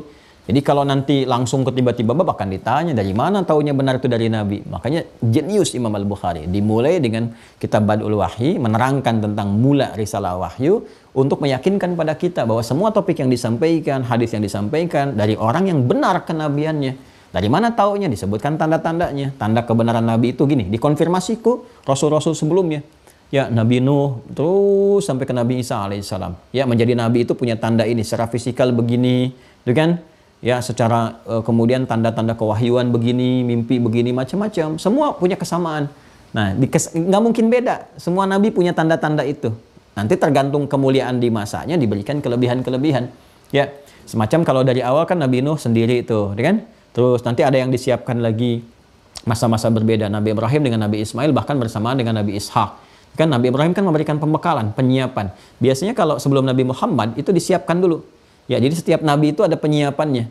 Nabi Ibrahim menyiapkan anaknya, Nabi Ishak, Nabi Ismail diberikan pembekalan. Ya, diberikan dulu wawasan, jalan ini, itu, dan sebagainya. Nanti Nabi Ishak ke Nabi Yakub. Nabi Yakub sejaman dengan Nabi Yusuf. Nabi Yakub membuka jalan untuk Nabi Yusuf terus ke bawah. Ya, sampai Nabi Daud dengan Sulaiman. Nabi Daud membuka jalan untuk Nabi Sulaiman. Disiapkan. Bahkan di masa Nabi Ibrahim nanti ada Nabi Lut juga. Ya, terus. Ya, sampai nanti ke Nabi Musa, ada Nabi Harun juga. Kan? Saling menyiapkan. Ya, terus yang paling menarik apa? Nabi Isa juga didahului kan oleh siapa? Nabi Yahya kan? Bahkan sebelumnya atasnya Nabi Zakaria. Nabi Yahya membuka jalan ke Nabi Isa. Ya, jadi semua nabi dikonfirmasi, dibukain jalannya begini, dan semua nabi itu membuka jalan untuk Nabi Muhammad SAW. Ya kan? Nah, itu karena penyempurna dibuka dan semua turunan ada. Ya, makanya semua nabi. Jadi Nabi Isa jangan salah, dibuka jalan dulu oleh Nabi Yahya. Nabi Yahya kan lahir duluan sebelum Nabi Isa, kan? Ya kan? Dari Nabi Zakaria kan ayahnya. Nabi Zakaria dibuka jalan ke Nabi Yahya. Nabi Yahya nanti membuka jalan dulu untuk Nabi Isa alaihissalam. Nabi Isa masuk, risalah disampaikan. Terus semua begitu. Kalau tarik ke atas juga begitu. Nabi Harun dengan Nabi Musa alaihissalam, kan? Kemudian siapa lagi terus ke atas? Nabi Daud dengan Nabi Sulaiman, ayah anak dan seterusnya. Ada yang kerabat, saudara, kan? Isa dengan Nabi Harun kan saudara juga kalau ditariknya. Kalau tarik ke atas, ya, tarik ke atas ya terus sampai ke keluarga Imrannya. Kalau mau ditarik ke atasnya Nabi Isa anaknya Sayyidah Maryam alaihissalam. Maryam anaknya siapa? Imran, ya, Imran bin Matan. Kemudian menikah dengan siapa? Hannah punya saudaranya namanya Elisabeth itu menikah dengan siapa? Nabi Zakaria. Nanti melahirkan siapa? Nabi Yahya. Nah, jadi saudaraan tuh kalau tarik ke atas, dibuka jalan. Ke atas juga sama. Nabi Musa dengan Nabi Harun saudaraan juga. Terus ke atas tuh. Ya, ada yang ayah anak seperti Nabi Yakub, ya, dan ke bawahnya Nabi Yusuf, ya, Nabi Ishak, ke atasnya dengan Nabi Ibrahim, Nabi Ismail dengan Nabi Ibrahim. Terus ada yang Nabi Ibrahim dengan Nabi Lut, bersamaan semua. Dan semua Nabi Rasul itu menjadi pembuka risalah untuk Nabi Muhammad SAW. Dan bisa dilacak semua, itu kesempurnaan Nabi Muhammad. Jadi semua seperti itu teman-teman sekalian. Sampai nanti tersambung ke kita. Punya tanda yang sama, maka pembukanya kita Badul Wahyi. Kalau kita udah yakin, udah belajar itu terkonfirmasikan, nanti babnya ada sendiri, pelajari, oh gini. Jadi gampang aja kalau ada yang ngaku-ngaku Nabi, Rasul, lihat nih. Wah, dari wajahnya udah kelihatan bukan Nabi. Dari wajahnya udah kelihatan. Dari kata-katanya, masa Nabi begini, masa Nabi memprovokasi, masa Nabi kata-katanya kotor dan sebagainya, masa Nabi ngajak kepada keburukan, masa Nabi ngajak kepada celaan-celaan yang buruk, ya hilang akhlak, ya, ini nggak mungkin. Udah dari wajahnya udah kelihatan, bukan Nabi nih mah, udah. Makanya kata Nabi, lah Nabi ya Pak, nggak ada Nabi lah, udah tepiin aja gitu. Tanda-tandanya sudah jelas. Nah kalau udah yakin seperti itu, oh yakin dari Muhammad Nabi Rasul, cirinya begini, dikonfirmasi oleh sejarah, muncul kitab sirah, muncul macam-macam, dan dari setiap eranya itu selalu ada sejarah menerangkan. Silakan cek setiap eranya. Ada yang dibikin nazam, dibikin syair, ya macam-macam terus kan. Yang syair itu kayak diba, itu kan syair yang menjelaskan tentang Nabi dan sebagainya. Ada di kitab dulu sampai kekinian. Tidak ada setiap masa, kecuali ada da'i-da'i, ya ulama-ulama, penulis-penulis yang diantara mereka menulis kitab sirah ya, untuk mengonfirmasi. Jadi uniknya setiap masa pun mengonfirmasi kebenaran risalah Nabinya. Ini kesini dan sebagainya. Untuk membuktikan kepada setiap masa ini kebenaran risalah Nabi Muhammad SAW. Silahkan cek. Ya, di setiap masa ada kitab-kitab baru. Kitab ini. Ada aja buku yang nulis. Bahkan secara parsial ditulis. Ya, bahkan sampai humornya Nabi dibikin buku sendiri. Ini humornya Nabi, ini kemuliaan Nabi, tanda-tanda Nabi, macam-macam deh. Ya, sampai penulis kitab hadis juga ada. Syama'il Muhammadiyahnya karya Imam At-Tirmidzi. Ya, bahkan yang menyampaikan dakwah saja, ceramah itu tentang Nabi lewat lisan, itu oleh jamaahnya juga dikumpulkan jadi buku lagi. Seperti Syekh Syarawi kan, beliau kan nggak menulis kitab tentang Nabi, tapi menyampaikan tentang gambaran risalah kehidupan Nabi dari ceramahnya itu ditulis jadi buku. As-Sirah An-Nabawiyah. Ada di sini kalau nggak saya keliru tuh. Ya, bismillah, ini dia nih. Nah, kan ada ini ya. Nah, ini nih. Ini kitab bagus nih, teman-teman sekalian. Tuh. Ada nanti Ar-Rahiqul Maktumnya Syekh Mubarakfuri itu bagus juga, dapat penghargaan malah. Ya kan? Kekiniannya. Macam-macam lah. Ya, jadi setiap masa terkonfirmasi semuanya. Artinya apa? Udah yakin nih, udah benar. Nabi Muhammad benar, tandanya ada, sejarah membuktikan kebenarannya, rumah tempat lahirnya masih ada, tempat berumah tangganya ada, perjalanan sejarahnya disampaikan, kurang apa lagi? Jelas kan? Ya kan? Dikonfirmasi semuanya, dijelaskan semua karakteristiknya. Berarti udah yakin. Kalau sudah yakin, benar ini Nabi, ini Rasul, tinggal lihat apa ajarannya. Maka ajaran pertama dibuka oleh beliau di kitab yang kedua dari 97 topik disebut dengan Kitabul Iman. Ya, topik pembahasan yang menerangkan tentang apa? Tentang iman. Nah, kalau tentang iman pasti bahas yang ini. Kalau bahas yang ini berarti fase awal kenabian.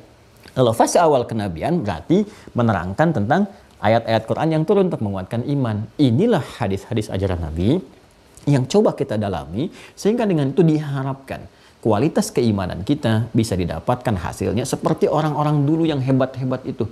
Yang disogok, dia tolak. Ya kan? Sampai dipersekusi, dia tetap bilang ahad, ahad, ahad, ahad. Dibawa kemanapun, dia bergerak dengan keimanannya. Itu indah. Nah, kitab yang kita jadikan acuan, Al-Imam Al-Bukhari, saya ambil yang ini dulu, yang pertengahan. Khairul Umur Awsatuha. Ya. Dan ini dikonfirmasi juga Imam Ibnul Jauzi. Ya. Ini insya Allah diambil dari ini manuskripnya deh. Jadi ada manuskripnya. Kemudian kita sampaikan halaman 20 kalau saya tidak keliru. Karena saya pernah bahas ini di Masjid Nurul Bahri dulu, di Kelapa Gading ya. Kitabnya pakai yang ini. Halaman 20, bismillah, paling kanan kalau saya keliru. Nah, ini betul. Ya. Ya. Halaman 20, bismillahirrahmanirrahim, Kitabul Iman. Topik yang kedua.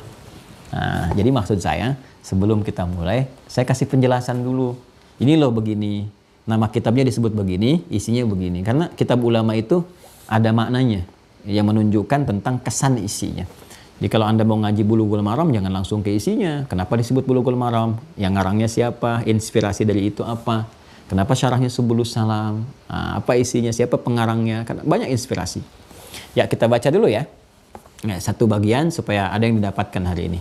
Bismillahirrahmanirrahim. Kitabul Iman. Ya, topik pembahasan tentang iman. Seperti saya sampaikan tadi, manhaj atau metodologi Al-Imam Al-Bukhari yang menjelaskan tentang isi kitab beliau ini. Jadi beliau nanti cantumkan ayat Qur'annya dulu. Nah, ini menunjukkan beliau ini luar biasa faqih ya, jenius ya. Ayatnya dulu, ya kan? Nah, menempatkan posisi tertinggi firman Allah Subhanahu wa taala sesuai dengan subtopik-subtopiknya. Setelah itu nanti disampaikan hadisnya. Kalau dibutuhkan keterangan singkat padat, ya. Kadang-kadang nanti dalam hal tertentu dijelaskan qaul sahabatnya.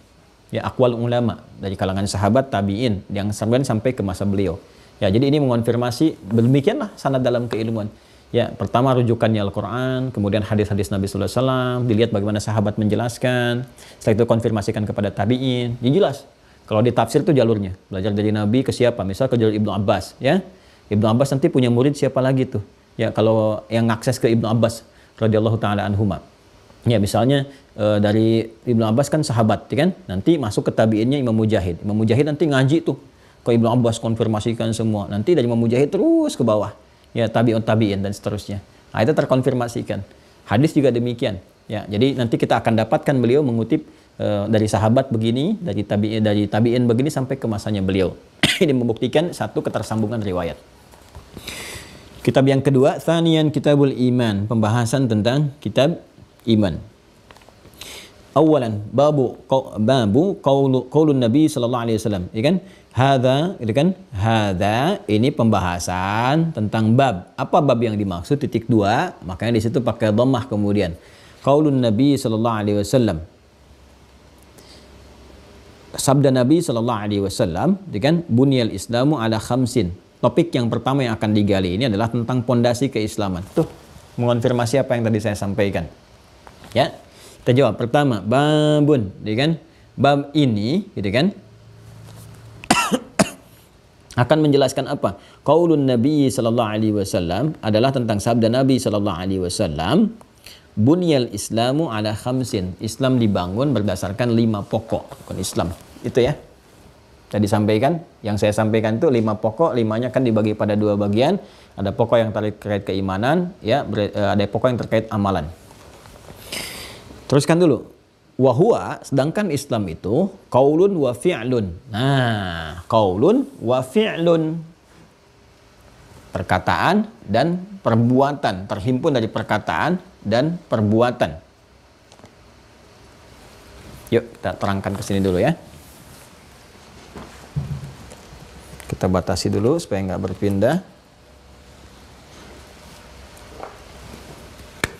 Ini yang pertama pembahasan di Kitabul Iman mengonfirmasi tentang persoalan iman, kan? Lalu babun dimulai dengan hadza babun.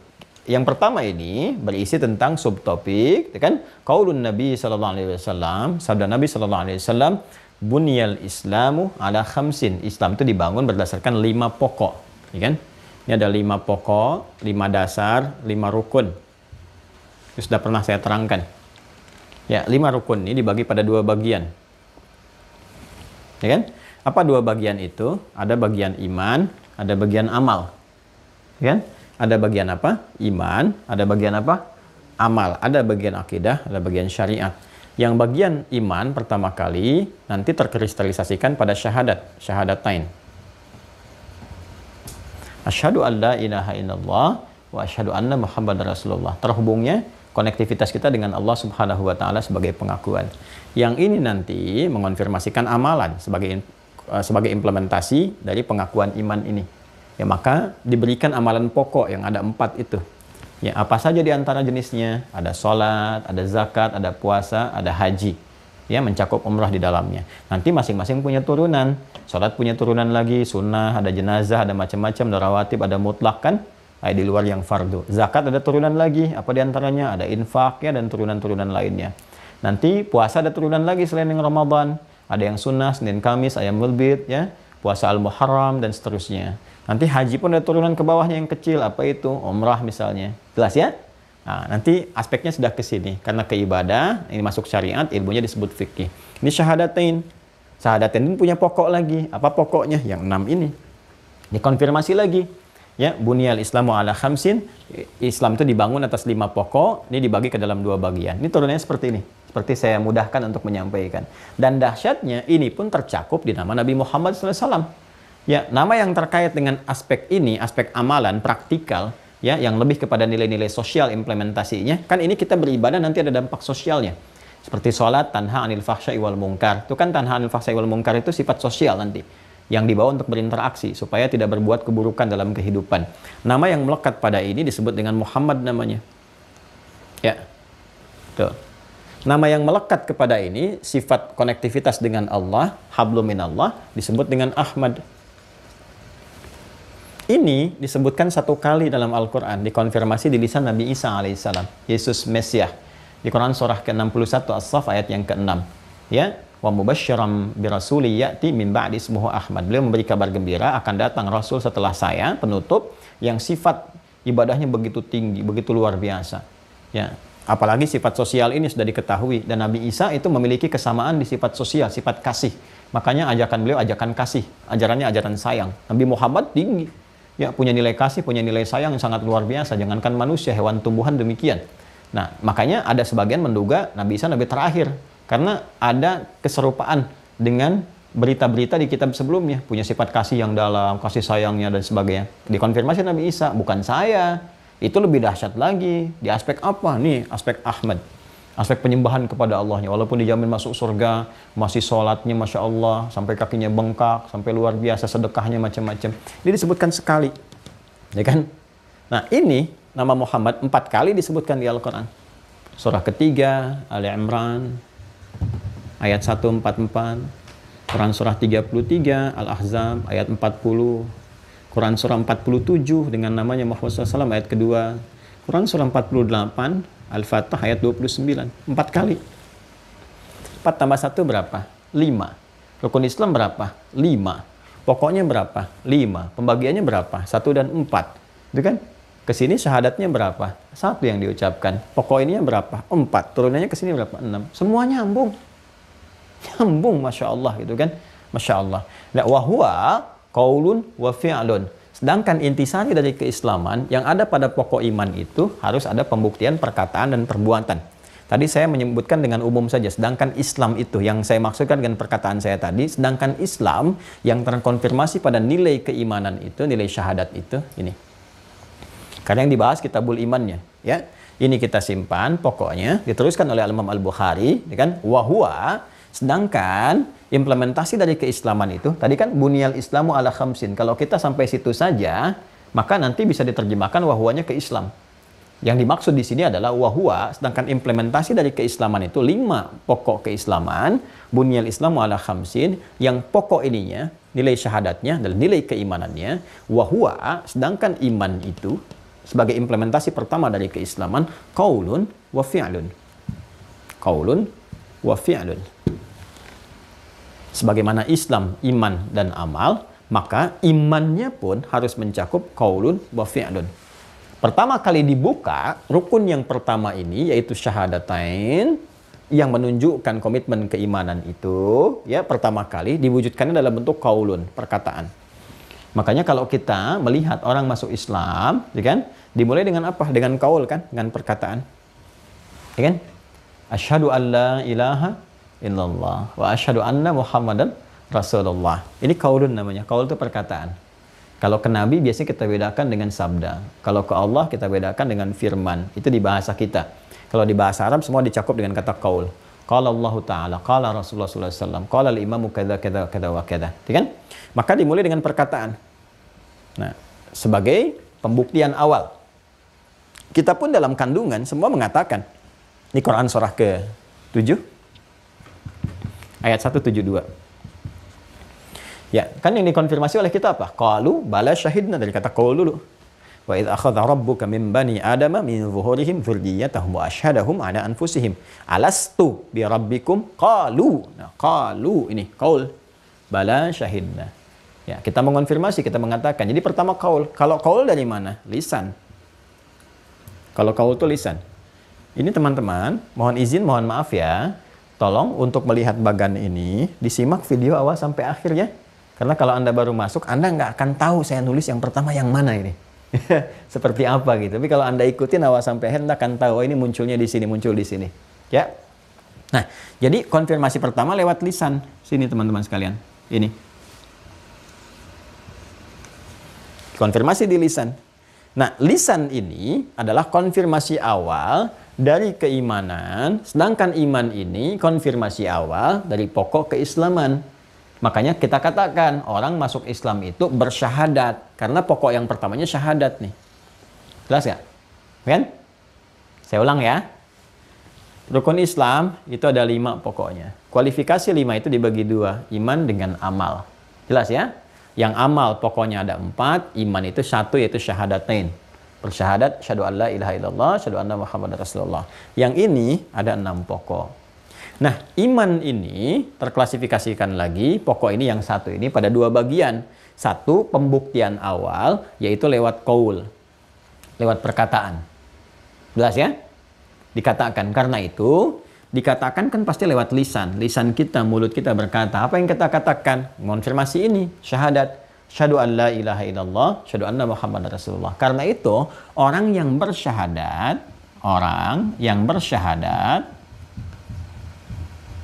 ya kan? Syahadu an la ilaha illallah, syahadu anna Muhammadar Rasulullah, maka orang itu telah mengonfirmasi keislamannya. Yang memeluk Islam, mengonfirmasi keislaman disebut muslim namanya. Jadi Islam itu dinnya, ya kan? Quran surah ketiga ayat 19, inna dina indallahil Islam. Al-Islam itu ad-din. Orangnya, ini orang bersyahadatnya ini disebut muslim namanya.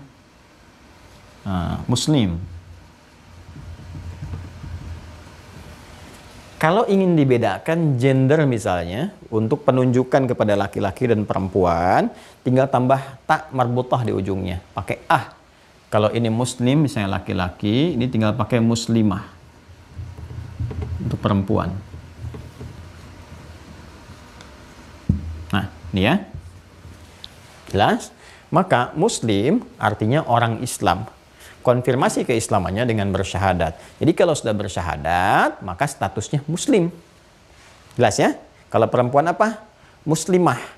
Kalau keadaannya masih lemah, ada gangguan, ya dia bersyahadat, masih disoal, dicoba diganggu dengan macam-macam sehingga berpotensi melemahkan dia, butuh bantuan dan sebagainya.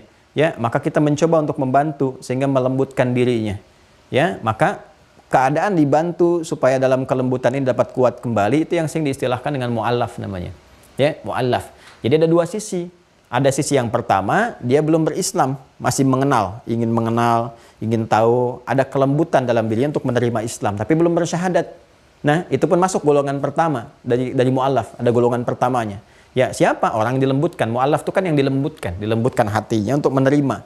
Maka itu boleh mendapatkan bagian zakat. Ya, dibantu misalnya kalau dia punya kemampuan, diberikan misalnya buku-buku keislaman, CD-CD keislaman. Kalau dari sisi ekonomi dibantu, misalnya dengan bantuan sembako, macam-macam dan sebagainya. Ada bagian kedua yang sudah masuk Islam di periode awal-awal, yang dia juga butuh penguatan, karena masih ada kelemahan dalam dirinya. ya, ada kelembutan menerima Islam, tapi masih ada kelemahan dalam dirinya. Apa? Bisa gangguan fisik, ditinggalkan macam-macam karena memang belum sepaham dan sebagainya. Dibantu, disokong, boleh diberikan bagian dari zakat. Itu di Quran surah ke-9 At-Taubah di ayat yang ke-60. Innamas sadaqatu lil fuqara wal masakin wal amilina 'alaiha wal mu'allafati qulubuhum. Yang hatinya terlembutkan untuk menerima risalah kebaikan. Ya. Tapi kalau sudah berjalan, sudah kuat, sudah baik, sudah puluhan tahun, bukan mu'allaf lagi. Bapak saya mu'allaf, Pak. Oh, Masya Allah. Kapan masuk Islamnya? Oh, udah 20 tahun yang lalu. Bukan mu'allaf, udah muslim. Ya, ya, kalau sudah muslim, dah kemana-mana udah baik, tunjukkan keislamannya. Bagaimana menunjukkan keislaman itu? Nih, dari pemaknaan katanya. Ya, muslim itu artinya terambil dari kata aslama yuslimu. Aslama yuslimu. Islaman. Ini karakter, sifat, keadaan, frame-nya ini. Aslama yuslimu islaman. Fahuwa muslim. Orangnya disebut dengan muslim. Perintahnya aslim. Aslama itu asalnya tunduk patuh. Tunduk patuh. Tunduk patuh taat. Ya.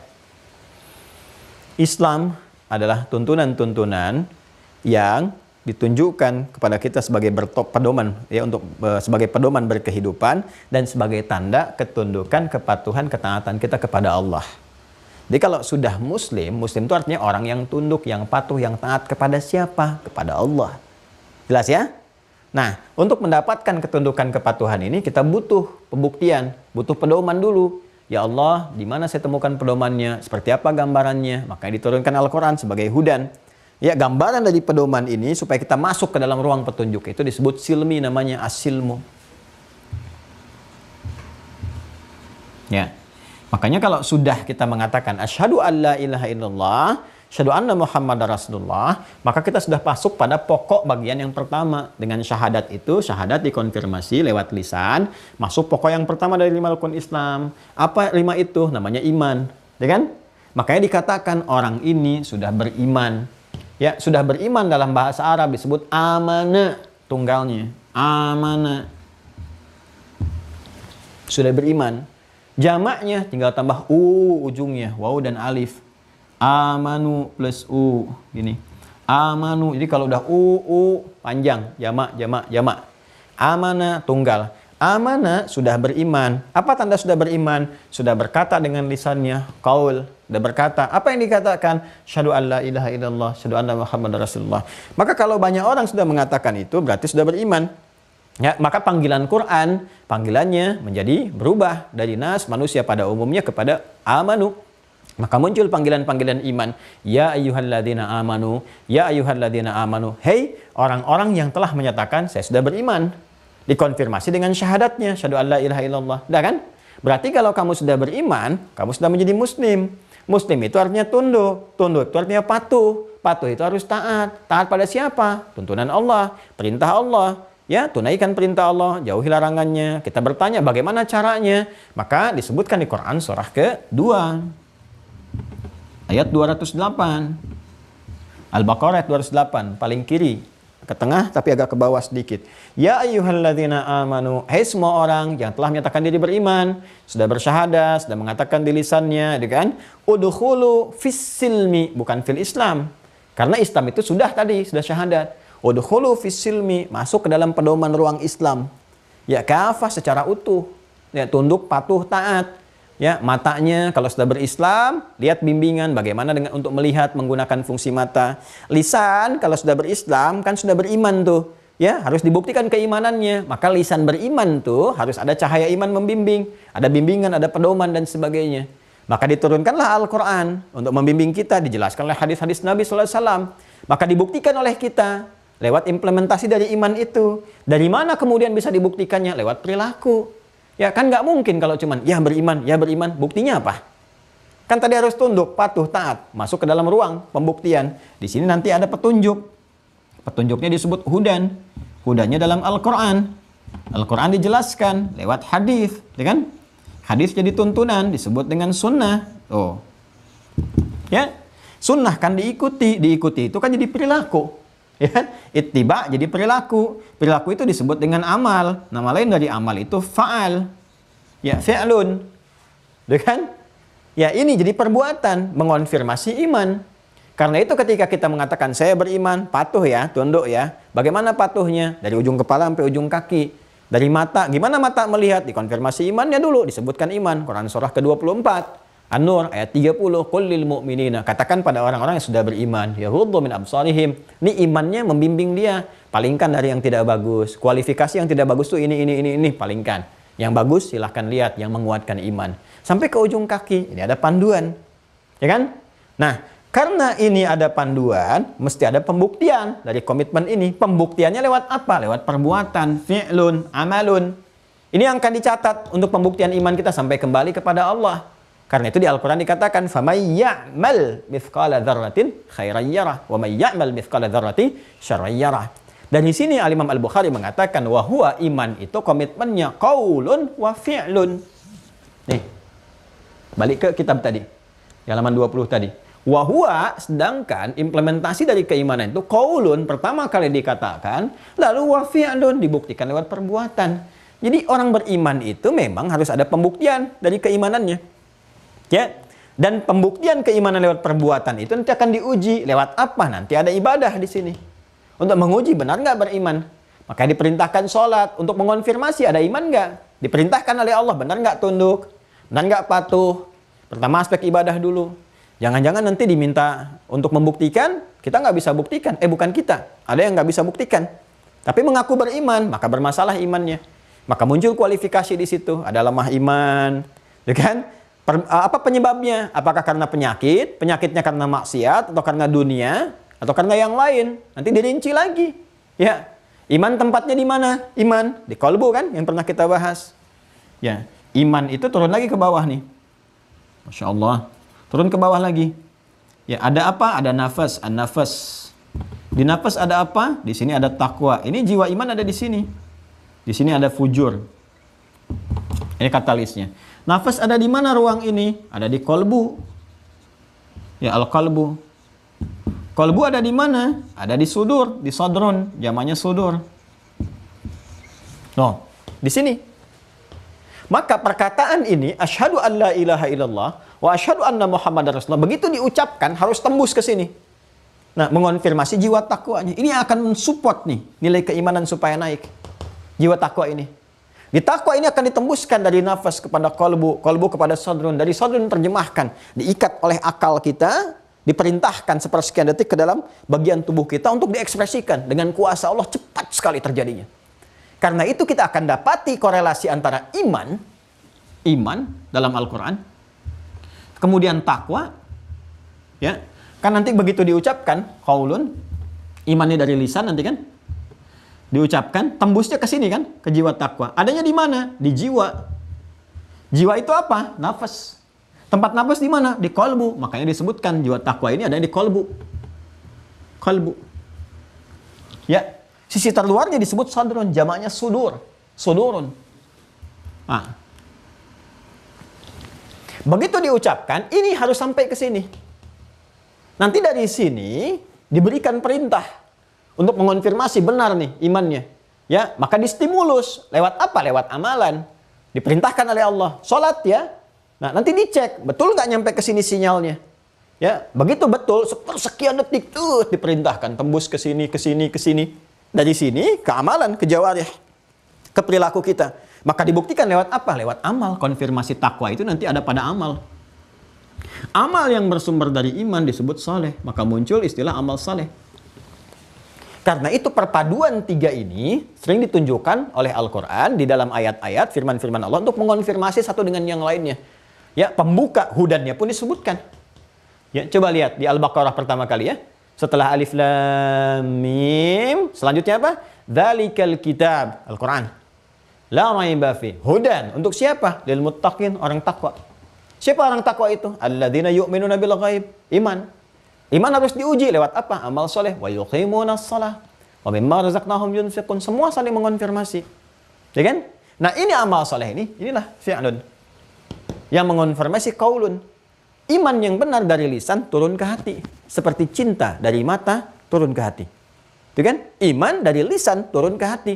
Makanya kalau imannya tidak sampai ke hati, dikonfirmasi lewat perbuatan, nggak muncul. Karena cuma di lisan saja. Itu karena penyakit. Penyakitnya macam-macam. Bisa nifak.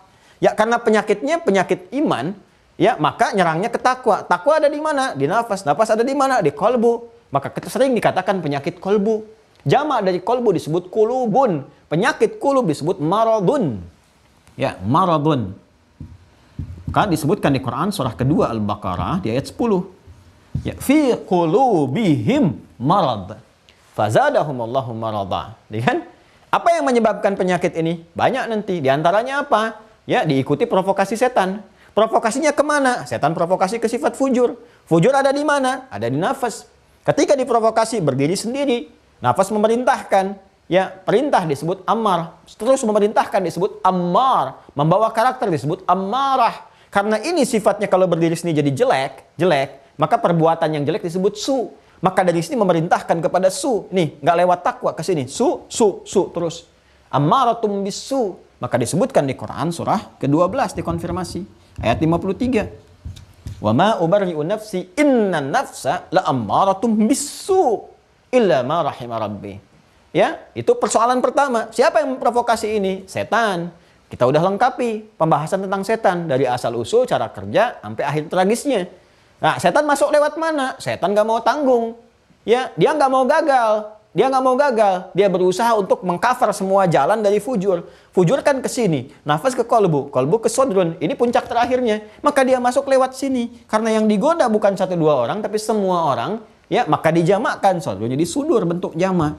Maka disebutkan alladzi yuwaswisu fi sudurin nas. Dia berharap kalau gagal di sini, digoda di sini, gagal di sini, goda di sini. Karena ini 3, 1, 2, 3. Gambarannya lewat tahapan-tahapan. Kadang dalam internal kita, dan kadang dalam lingkungan terdekat kita. Kalau lebih luas lagi, kadang yang paling jauh. Itu yang digambarkan dalam jamarat, aqabah, wusta dengan ula. Semua terkonfirmasi. Jadi nggak ada yang kosong dalam syariat itu. Semua ada maknanya. Jadi kalau kita ngaji dalam gitu, pelajari semua keterkaitannya ada. Ya kan? Nah, maka orang-orang yang berkata, saya Islam nih, saya juga Muslim Pak. Sholat nggak? Tuh. Nah, ini terkonfirmasi keadaan lemah imannya. Ya kan? Nah, maka dari itu 15 abad yang lalu pun pernah ada yang disinggung oleh Allah. Ketika ada yang mengatakan, amanna, kan di sini sudah beriman. Fasenya ini. Ya, di Quran surah 49, coba cek. Al-Hujurat. Ayat 14. Qalatil a'rabu, sebagian orang Arab Badui berkata, amanna, kita udah beriman. Berarti levelnya ini kan? Ya kan? Amanna tuh, amanna karena bentuknya kepada kata kerja yang pertama, asalnya amanah begini, amanah, kan? Ditambah dengan nahnu yang disingkat dengan na begini. Maka karena double disatukan. Jadi seperti ini supaya tidak banyak huruf dituliskan jadi begini, ditandai dengan tasydid. Asalnya begini. Ya? Qalatil a'rabu, orang Arab Badui datang kepada Rasulullah mengatakan, orang-orang itu berkata, amanna, kami telah beriman. Berarti sudah bersyahadat, qaulun, masuk sini. Ya? Maka karena perkaranya iman itu masuknya ke hati, kalau urusan hati Allah yang menguasai kan? Makanya kita katakan ya muqallibal qulub. Wahai yang menggerakkan hati, yang mengetahui pergerakan di hati, terbolak-balik dan sebagainya. Ya, Allah Maha mengetahui. Wa nahnu aqrabu ilaihi min hablil warid. Ya, di Quran surah ke 50 itu kan? Surah Qaf di ayat ke-16. Walaqad khalaqnal insana wa na'lamu ma tuwaswisu bihi nafsuh wa nahnu aqrabu ilaihi min hablil warid. Ya kan? Sangat mengetahui. Karena itu Nabi tidak menghukumi dengan keadaan jiwa, tapi menunggu apa yang Allah sampaikan. Karena itu kita nggak boleh ya menghukumi keadaan hati seseorang terkait dengan keimanan, nggak boleh.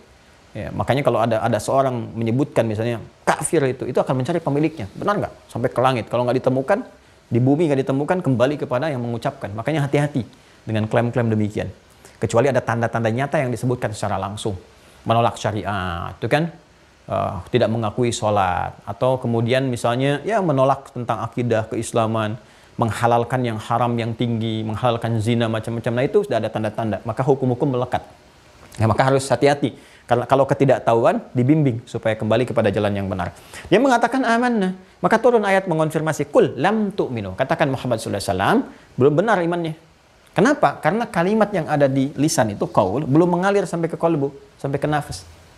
Walakin qulu, tapi katakan aslamna, kami baru mengonfirmasi keislaman lewat apa? Lewat qaulun. Walamma yadkhulul imanu fi qulubikum. Sementara iman yang belum masuk ke sini. Bagaimana bisa mengonfirmasi iman sudah di sini? Diuji lewat apa? Lewat fi'lun, lewat amalun. Ya. Karena itu semua pergerakan iman itu ada di sini. Di kalbu, di nafas. Ya, ini punya amalan. Apa amalannya? Disebut dengan niat namanya. Di sini terletak pada keikhlasan. Ya, kan sudah pernah belajar tentang ikhlas. Ya, di surah Al-Ikhlas itu kan semua ditujukan kepada yang ahad. Ya, qul huwallahu ahad. Jadi orang ikhlas itu yang menepikan segala hal, segala perbuatan, disupport dari sini tujuannya hanya untuk yang ahad saja. Mengarahkan segala pada yang ahad disebut tauhid. Makanya muncul ilmu tauhid ini. Konfirmasi lagi. Ya, jadi ini semua keterkaitan. Ya, di sini disebutkan antara hubungan niat dengan amal. Bentuk jamak dari kata amal itu amal. Hadis Nabi dikonfirmasi. Riwayat pertama di Al-Bukhari ketika di kitab Bad'ul Wahyi, riwayat pertamanya tentang amal. Jamakkan jadi amal. Innamal a'malu binniyat. Innamal a'malu binniyat. Wa innamal likulli imri'in ma nawa. Ini supportnya nanti. Yang akan mengarahkan kepada amalan. Jadi muncul amal pun belum tentu dianggap benar. Harus dicek dulu. Benar nggak sumbernya dari sini, dari iman. Terus dari iman tuh dari jiwa takwa enggak? Nih. Takwanya ada kecampuran fujur enggak? Kalau kecampuran belum ikhlas namanya. Apa diantaranya? Yang seharusnya tawadu muncul ria. Betul beramal, ngasih begini, amalnya keluar. Ya, Jumatan kan mau Jumat nih sekarang. Ada kotak infak lewat. Ya, 1, 2, 3, masukin 100.000, 50.000, lihat nih. Wah, paling tinggi 100.000. Saya dolar, $100. Bagus mau dimasukin, tapi sebelum masuk begini dulu nih. Kanan, duduk kanan. Gini caranya nih, ke belakang gini. Masukin, kan? Nah, itu bercampur dengan ini. Ketika bercampur jadi persoalan, ya. Ya, ingin sesuatu yang merusak dan mengganggu. Kelihatannya benar, sesuatu yang nikmat, tapi melahirkan gangguan, adza. Ya, sesuatu yang merasakan kenyamanan, al-mannu wal adza. Ya, maka batal amalannya karena terkonfirmasi ada gangguan-gangguan di dalamnya. Ya, kotor lagi. Maka turun Quran surah kedua Al-Baqarah ayat 264. Ya ayyuhalladzina amanu la tubtilu sadaqatikum bil manni wal adza kalladzi yunfiqu malahu ria'an nas. Ini nih jelas. Ada faktor nifak, gangguan setan, lingkungan macam-macam. Nah, ini teman-teman sekalian. Jadi intinya apa? Intinya kita ingin mengonfirmasi keterangan Al-Imam Al-Bukhari yang menyampaikan di kitab iman itu kalau pengen menunjukkan iman kita kuat, kualitasnya ingin mendekati di era-era Nabi dengan Fathah ini, di masa ini, maka kita harus menjaga dua hal ini konsistensinya. Perkataan itu harus tembus kepada hati ini. Sehingga muncul kualitas amalan. Karena untuk disebut Islam yang utuh itu mesti ada qaulun wa fi'lun, imanun wa amalun. Dibuktikan perkataan pertama kali dikonfirmasi oleh perbuatan. Kita balik bertanya pada Al-Imam Al-Bukhari. Kan? Bagaimana ini menjaga ini semua, membuktikan itu? Ada nggak petunjuknya supaya konsisten, supaya masuk ke dalam hati? Kadang-kadang ya itu dia suka naik turun. Ya, kayak eskalator gitu. Kayak lift. Naik turun, naik turun, naik turun. Kan bahkan kadang kayak ada roller coaster gitu. Udah naiknya lambat, turunnya cepat. Naiknya lambat, berangkat latihan tahajud gitu, tapi turunnya tiba-tiba cepat. Ya, gagal dalam pekerjaan sekali udah hilang tahajudnya. Padahal awal-awal tahajud. Mau ujian, Masya Allah, tahajud. Gak dikasih wisuda, lupa. Dibawa mabok. Kan diajak lingkungan macam-macam. Padahal awalnya tahajud, puasa. Kenapa ujungnya jadi maksiat? Kayak roller coaster kan? Kata Imam Al-Bukhari, nah itu udah saya bahas. Kalau dilanjutkan kalimatnya, kita akan menghafal ini. Ya, wa huwa qaulun wa fi'lun wa yazidu wa yanqusu. Ya kan? Kita teruskan. Ini betul. Wa huwa qaulun wa fi'lun wa yazidu wa yanqusu. Ya betul, kata Imam Al-Bukhari. Iman itu memang pertama pembuktian lewat perkataan, dikonfirmasi lewat perbuatan. Cuma engkau harus sadar. Karena sifatnya tadi ada gangguan dan ada support juga dari malaikat, kan simpulnya udah kita bahas sebelumnya. Makanya sebelum mengaji kita bahas dulu simpulnya. Wa yazidu, kadang dia naik. Kuat tuh, kalau udah kuat tuh Masya Allah. Jangankan yang fardu, yang sunnah diburu. Ya, jangankan merasa tenang dengan yang fardu, ketinggalan sunnah bisa gelisah. Wah, kelihatan ya kalau lagi Ramadan tuh jangankan ngejar sholat maghrib, sholat isya, tarawih dikejar-kejar, nyimpen sajadah tuh. Ya, sampai ada perdebatan di kalangan emak-emak untuk memperebutkan saf untuk tarawih. Sedangkan tarawih sunnah. Itu kan? Bagaimana semangat untuk kejar tadarusan dan sebagainya. Nah, kata Imam Al-Bukhari, ya, mengonfirmasi nanti dari hadis-hadis Nabi SAW, wa yazid wa yanqus. Tapi jangan salah kata beliau. Iman itu dinamis. Ada pengaruh-pengaruh yazid wa yanqus. Kadang naik, kadang turun. Kadang kuat, kadang lemah. Yazid itu naik, tambah, yankus turun. Ya, tambah, yankus berkurang. Tambah lawannya kurang, naik lawannya turun, kuat lawannya lemah. Ya, yazidu bisa diartikan naik atau bertambah atau kuat, wa yankusu bisa melemah, bisa turun, bisa berkurang. Penyebabnya macam-macam. Ya, tadi yang saya sampaikan pembukanya. Bisa jadi melemah itu karena mengikuti was-was setan, karena dorongan nafsu atau pengaruh-pengaruh lingkungan di sekitaran. Ya, kata Nabi itu kan fa'abawahu yuhawidani au yunassirani au yumajjisani, karena salah bergaul, kan? Mengikuti arahan nafsu, mengikuti provokasi setan dan sebagainya.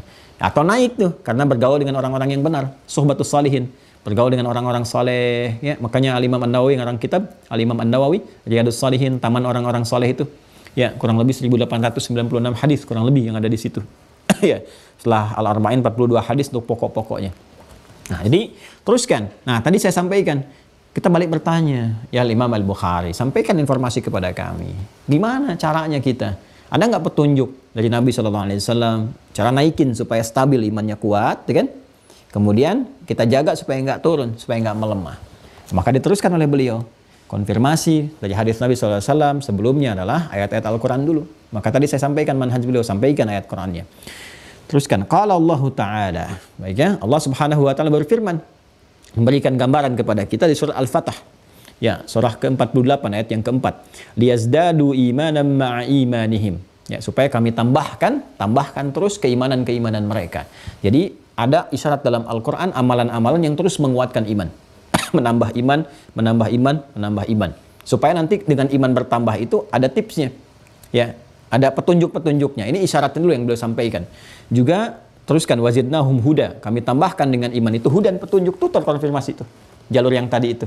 Ya, dari iman terus ditambahkan petunjuk, nanti dari petunjuk adalah kebahagiaan. Ulaika ala hudan min rabbihim wa ulaika humul muflihun.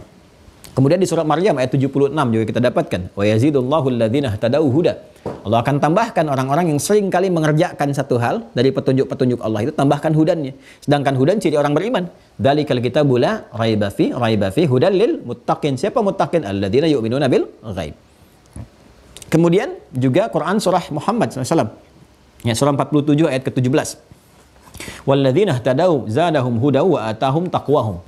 Kemudian Quran surah wa qauluhu wa yazdadal ladzina amanu imana, Al-Mudaththir ayat 35. Ya, juga wa qauluhu di At-Taubah ayat 124. Ayyukum zadatu hadhihi imana, ya. Fa ammal ladzina amanu fazadathum imana.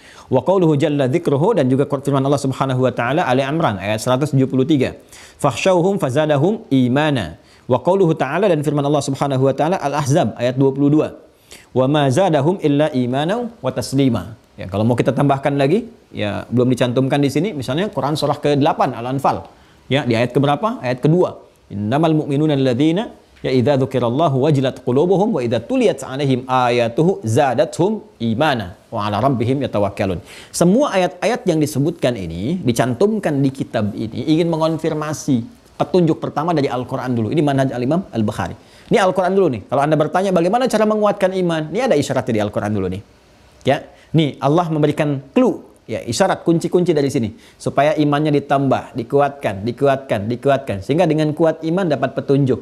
Dengan dapat petunjuk amal meningkat. Dengan amal meningkat dapat petunjuk, kebahagiaan diraih. Ulaika ala hudam mir rabbihim wa ulaika humul muflihun. Kalimat ini kan muncul setelah ada amalan. Itu kan ayat kelima. Ayat 4 dan 3-nya kan amalan. Alladzina yu'minuna bil ghaib, konfirmasi iman, wa yuqimunas shalah, amal. Wa mimma razaqnahum yunfiqun, amal. Walladzina yu'minuna bima unzila ilaik, konfirmasi iman dan amal sekaligus, ya kan? Wa ma unzila min qablik wa bil akhirati hum yuqinun. Setelah itu semua apa? Ulaika ala hudam mir rabbihim. Setelah itu wa ulaika humul muflihun. Semua keterkaitan. Allahu akbar. Coba, saya itu seringkali suka merenung juga dan bermohon kepada Allah itu, ya kurang detil apa lagi gitu ya dalam Islam itu, pembuktiannya butuh apa lagi, semua terkonfirmasikan, la ilaha illallah itu ya, la ilaha illallah, la ilaha illallah, terkonfirmasi semua dari ilmu, dari wahyu, dari hadis, dari semuanya, dari pembuktian, jadi nyata semua gitu, nyata semua. Makanya kadang-kadang suka bingung ya, kurang apa lagi itu jelasnya Islam itu, hanya tinggal membuka hati kita, komparasikan, ikutin, ya kan, dengan jadi pribadi muslim yang baik dan sebagainya. Nah ini jadi dimulai dengan ayat dulu. dengan ayat. Nih, Anda bisa dapatkan penambahan iman, dapat petunjuk, dapat iman, dapat petunjuk. Ini tadi dibacakan ayat-ayatnya. Kalau saya terlampau cepat karena waktu sebentar lagi berakhir, diputar kembali videonya ya. Nanti cek kembali di mushafnya. Kemudian kalau semua iman itu didapatkan, maka ada konfirmasi dari jiwa takwa kita yang memberikan dorongan agar semua diarahkan pada kepentingan yang ahad. Tujuannya untuk yang ahad. Yang ahad itu siapa? Allah. Qul huwallahu ahad. Semua yang diarahkan untuk qul huwallahu ahad, untuk ahad disebut tauhid namanya. Maka semua yang bersumber dari rasa, dari jiwa kita. Dari jiwa itu kan muncul rasa. Rasa cinta, rasa tidak suka, kan cinta lawannya benci, kan? Jadi kalau mencintai pun nanti muncul lewat perilaku kan. Dan cinta itu kan dari rasa kan ditembuskan kepada perilaku untuk bersikap, menunjukkan ekspresi cintanya. Ya, senyum dengan cinta, menatap dengan tatapan kebaikan-kebaikan, berjalan dengan rasa kasih dan sebagainya. Itu hubbun namanya. Ya, mahabbah. Untuk membenci juga lawannya benci. Nggak suka, mata bisa melotot, berpaling, macam-macam. Itu kan ekspresi benci. Nah, kalau bersumber dari iman, maka semua tadi petunjuk kalau dikerjakan, kata Imam Al-Bukhari teruskan, wal hubbu fillahi wal bughdhu fillahi minal iman. Nih. Maka kalau sudah ada iman dalam jiwanya, itu akan menggerakkan. Maka cintanya pun bersumber dari imannya. Benci pun karena petunjuk imannya. Nah, benci pada yang bagaimana? Pada yang buruk-buruk. Karena iman itu mengarahkan pada yang baik semua. Iman kan konektivitasnya ke Allah. Ya kan? Sedangkan Allah maha baik. Innallaha thayyibun la yaqbalu illa thayyiban. Allah itu maha baik. Gak mungkin bersumber dari Allah yang jelek-jelek. Ya, menipu gak mungkin bersumber dari Allah. Ya, bikin hoax gak mungkin bersumber dari Allah. Korupsi gak mungkin bersumber dari Allah. Semua baik-baik. Karena Allah memberikan cahaya, Allah kan nurun ala nur. Memberikan cahaya kepada apa? Kepada iman. Nuruhum yas'a baina aydihim wa bi aymanihim. Karena cahaya ilahi itu disampaikan kepada jiwa iman, makanya iman memerintahkan kepada kebaikan. Ya, dari kebaikan muncul pada arahan yang baik-baik, cinta pada kebaikan. Jadi kalau ada benci pun dari iman, membencinya kepada yang tidak baik, lawan dari baik. Membenci yang hoax, membenci sifat-sifat buruk, ya zina, fahsya, mungkar, akumulasinya itu. Jadi kalau benci karena iman, pasti bencinya pada yang jelek. Nggak suka gitu kan. Dengan apa? Dengan gibah, dengan fitnah, dengan celaan, dengan perpecahan, dengan keburukan, dengan pencurian, pembunuhan, perzinahan, mabuk-mabukan. Nah itu cahaya iman. Dan karena dari iman, ada porsi untuk menyikapi proporsional. Ya, jadi nggak berlebihan. Benci tidak berlebihan, cinta nggak berlebihan, tapi diatur porsinya, sesuai dengan kadarnya. Itulah indahnya. Nah, sekarang bagaimana untuk memenuhi semua itu? Supaya kita mengetahuinya dengan baik. Ya, mendalami ayat-ayat tadi, membaca clue-nya dan sebagainya, sehingga melahirkan sikap-sikap tadi. Mesti lihat hadis. Ya, karena itu berlanjut kita ingin bacakan hadisnya. Ya, hadisnya dari siapa? Harus jelas siapa yang menyampaikannya. Ya, siapa informasi yang bisa didapatkan, dilacak dari siapa. Nah, karena itu kita lanjutkan nanti di pertemuan berikutnya. Karena waktunya udah habis untuk hari ini. Ya, alhamdulillah ya. Tolong sabar ya teman-teman, sabar dikit. Ya, jadi apa yang guru-guru kami pernah ajarkan supaya jadi pahala jariah juga untuk beliau. Jadi kadang-kadang saya sambungkan ke tata bahasa. Jadi guru-guru yang mengajarkan saya bahasa Arab tuh, alhamdulillah insyaallah mudah-mudahan dapat pahalanya juga. Yang ngajarin nahwu, saraf, kan balaghah, macam-macam arud dan seterusnya. Ada guru-guru kami tuh. Ya, Masya Allah Ustadz Budairi yang mengajarkan arud, kan. Ada ustadz-ustadz yang lain, Ustadz Aun yang ngajarkan saraf waktu di Tripoli itu. Kemudian ada balaghah, Syekh Abdul Latif Asy-Syuairif ya. Kemudian nahwu, kalau nahwu banyak, Ustadz Srina gitu kan. Kemudian yang lain-lainnya Masya Allah gitu. Jadi terbayang kalau saya sedang menyampaikan itu, bahas ini terbayang guru-guru kita itu. Nah, jadi kita pun bermohon saat bersamaan, meskipun lewat suara hati kita, ya Allah rahmati guru-guru kami. Ya, dari yang sebelumnya, dari TK, dari SD, dari yang rumah orang tua, sampai semua dapat keberkahannya. Jadi mohon izin kalau saya mengajar agak dalam sedikit misalnya untuk memahami ke sini, mudah bagi saya untuk bacain hadis saja gampang. Ya, tapi kami menginginkan ada keberkahan dari ilmu yang telah Allah titipkan. Jadi dari yang ngajarkan ini kita sampaikan. Dan alhamdulillah insya Allah kalau sepanjang yang saya rasakan menerima pengajaran dari guru-guru seperti ini, jadi mengakar gitu. Kita tahu ke sini alurnya. Dan rasanya berbeda ya, ke dalam jiwa kita rasanya akan berbeda dibandingkan kita langsung baca ngaji begini langsung bagus, nggak ada masalah, semua ada porsinya. Jadi kalau teman-teman ingin langsung, kan ada ustadz-ustadz lain juga yang baik-baik, bagus Masya Allah nerangkannya ini ke sini kan mungkin porsinya beda-beda. Ada yang langsung ngaji hadisnya, ada yang berkisah, ya semua mengajarkan apa yang didapatkannya. Kalau dapat ngaji kitab ini dari guru ini, ya beliau akan sampaikan begitu. Dan pasti akan menghormati gurunya juga. Silahkan cek deh kalau mau ngajar-ngajar itu. Kadang-kadang beliau berdoa untuk gurunya dulu dan sebagainya, nyambungkan ke atasnya dan seterusnya. Ya, prinsipnya adalah menebarkan kebaikan-kebaikan, ketentraman yang kiranya bisa didapatkan. Sehingga tadi kalau kita mau sempurnakan, Islam, Muslim, Silmi, dapat apa kalau diajarkan semua itu? Dapat salam. Makanya semua mengonfirmasi tentang salam. Ya, siapa misalnya Nabi Yahya mengonfirmasi wassalamun alaihi yauma wulida wa yauma yamutu wa yauma yub'atsu hayya. Nabi Isa mengonfirmasi wassalamun alayya yauma wulidtu wa yauma amutu wa yauma ub'atsu hayya. Nabi Muhammad mengonfirmasi lebih dalam lagi, bahkan dikonfirmasi nabi-nabi sebelumnya karena risalah pun yang dibawa dengan namanya Islam. Satu-satunya nabi rasul yang nama risalahnya langsung Islam. Ya, makanya Islam untuk mengonfirmasi kebenaran yang sebelumnya. Ini yang dibawa dari mulai Nabi Adam, Nabi Nuh, rasul pertama, terus Nabi Adam kan nabi pertama, Nuh rasul pertama, terus sampai ke Nabi Muhammad. Nah, uniknya Nabi Muhammad langsung namanya Islam, yang mencakup ke semuanya. Kalau dulu kan syariatnya Musa, syariatnya Isa alaihissalam, syariatnya Daud, Sulaiman, ya suhubnya Ibrahim. Begitu Nabi Muhammad, Islam semua. Baik mencakup imannya dan syariatnya, akidah dan syariatnya semua. Jadi menunjukkan konfirmasi keseluruhannya, tercakup. Bahwa semua yang dibawa para nabi, rasul terkonfirmasikan di sini semuanya. Dan itu bisa diriset, dibuktikan. Kitabnya aja banyak tuh. Ya. Saya kadang-kadang suka ingin mencoba gitu mengkomparasikan. Ya kalau di keyakinan-keyakinan lain kita menghormati, semua menghormati. Cuma kan untuk menguatkan keyakinan kita coba cek ada nggak kitab-kitab kayak gini gitu di hampir semua bidang disiplin ilmunya. Di syariatnya ada fikihnya dibagi lagi, ada muqarrin perbandingan. Tuh kan ada fikih mazhabnya dibanyakin lagi. Kita di ilmu hadis aja ini baru hadis udah berapa jilid gitu. Baru satu aja Sahih Al-Bukhari jilidnya ada 18, dia 4 jilid, Sahih Muslim ada yang 9 jilid, ada yang sekian jilid. Belum nanti yang sunan-sunan, kitab sunan, An-Nasai, ya, Abu Daud, gitu kan, At-Tirmidzi, dan sebagainya. Belum yang Mu'jam. Mu'jam ada berapa lagi? Itu Mu'jam At-Tabrani aja udah banyak tuh, Mu'jam Al-Kabirnya itu. Belum Musnad ada sendiri lagi. Ya, ada berapa banyak lagi itu, ada berapa jilid tuh kalau kita pengen dapatkan, luar biasa. Nanti satu saat kita tunjukin supaya memahami. Kurang lebih demikian teman-teman sekalian untuk hari ini, mudah-mudahan bermanfaat. Kalau ada salah-salahnya mohon dimaafkan. Kalau betul-betul keliru ditinggalkan saja, dikonfirmasi ke saya supaya saya ralat. Oh, kemarin saya salah ucap, harusnya begini. Kemarin saya salah sebutkan ayat, harusnya yang ini. Ya, sehingga kita selalu berada dalam jalur kebenaran, saling mendoakan termasuk orang-orang sekitaran kita.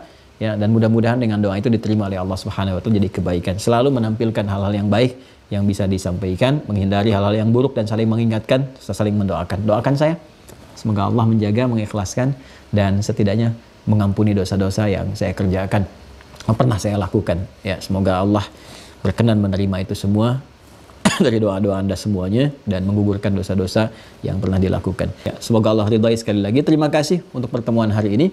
Allahumma taqabbal minna innaka antas sami'ul alim wa tub 'alaina innaka antat tawwabur rahim.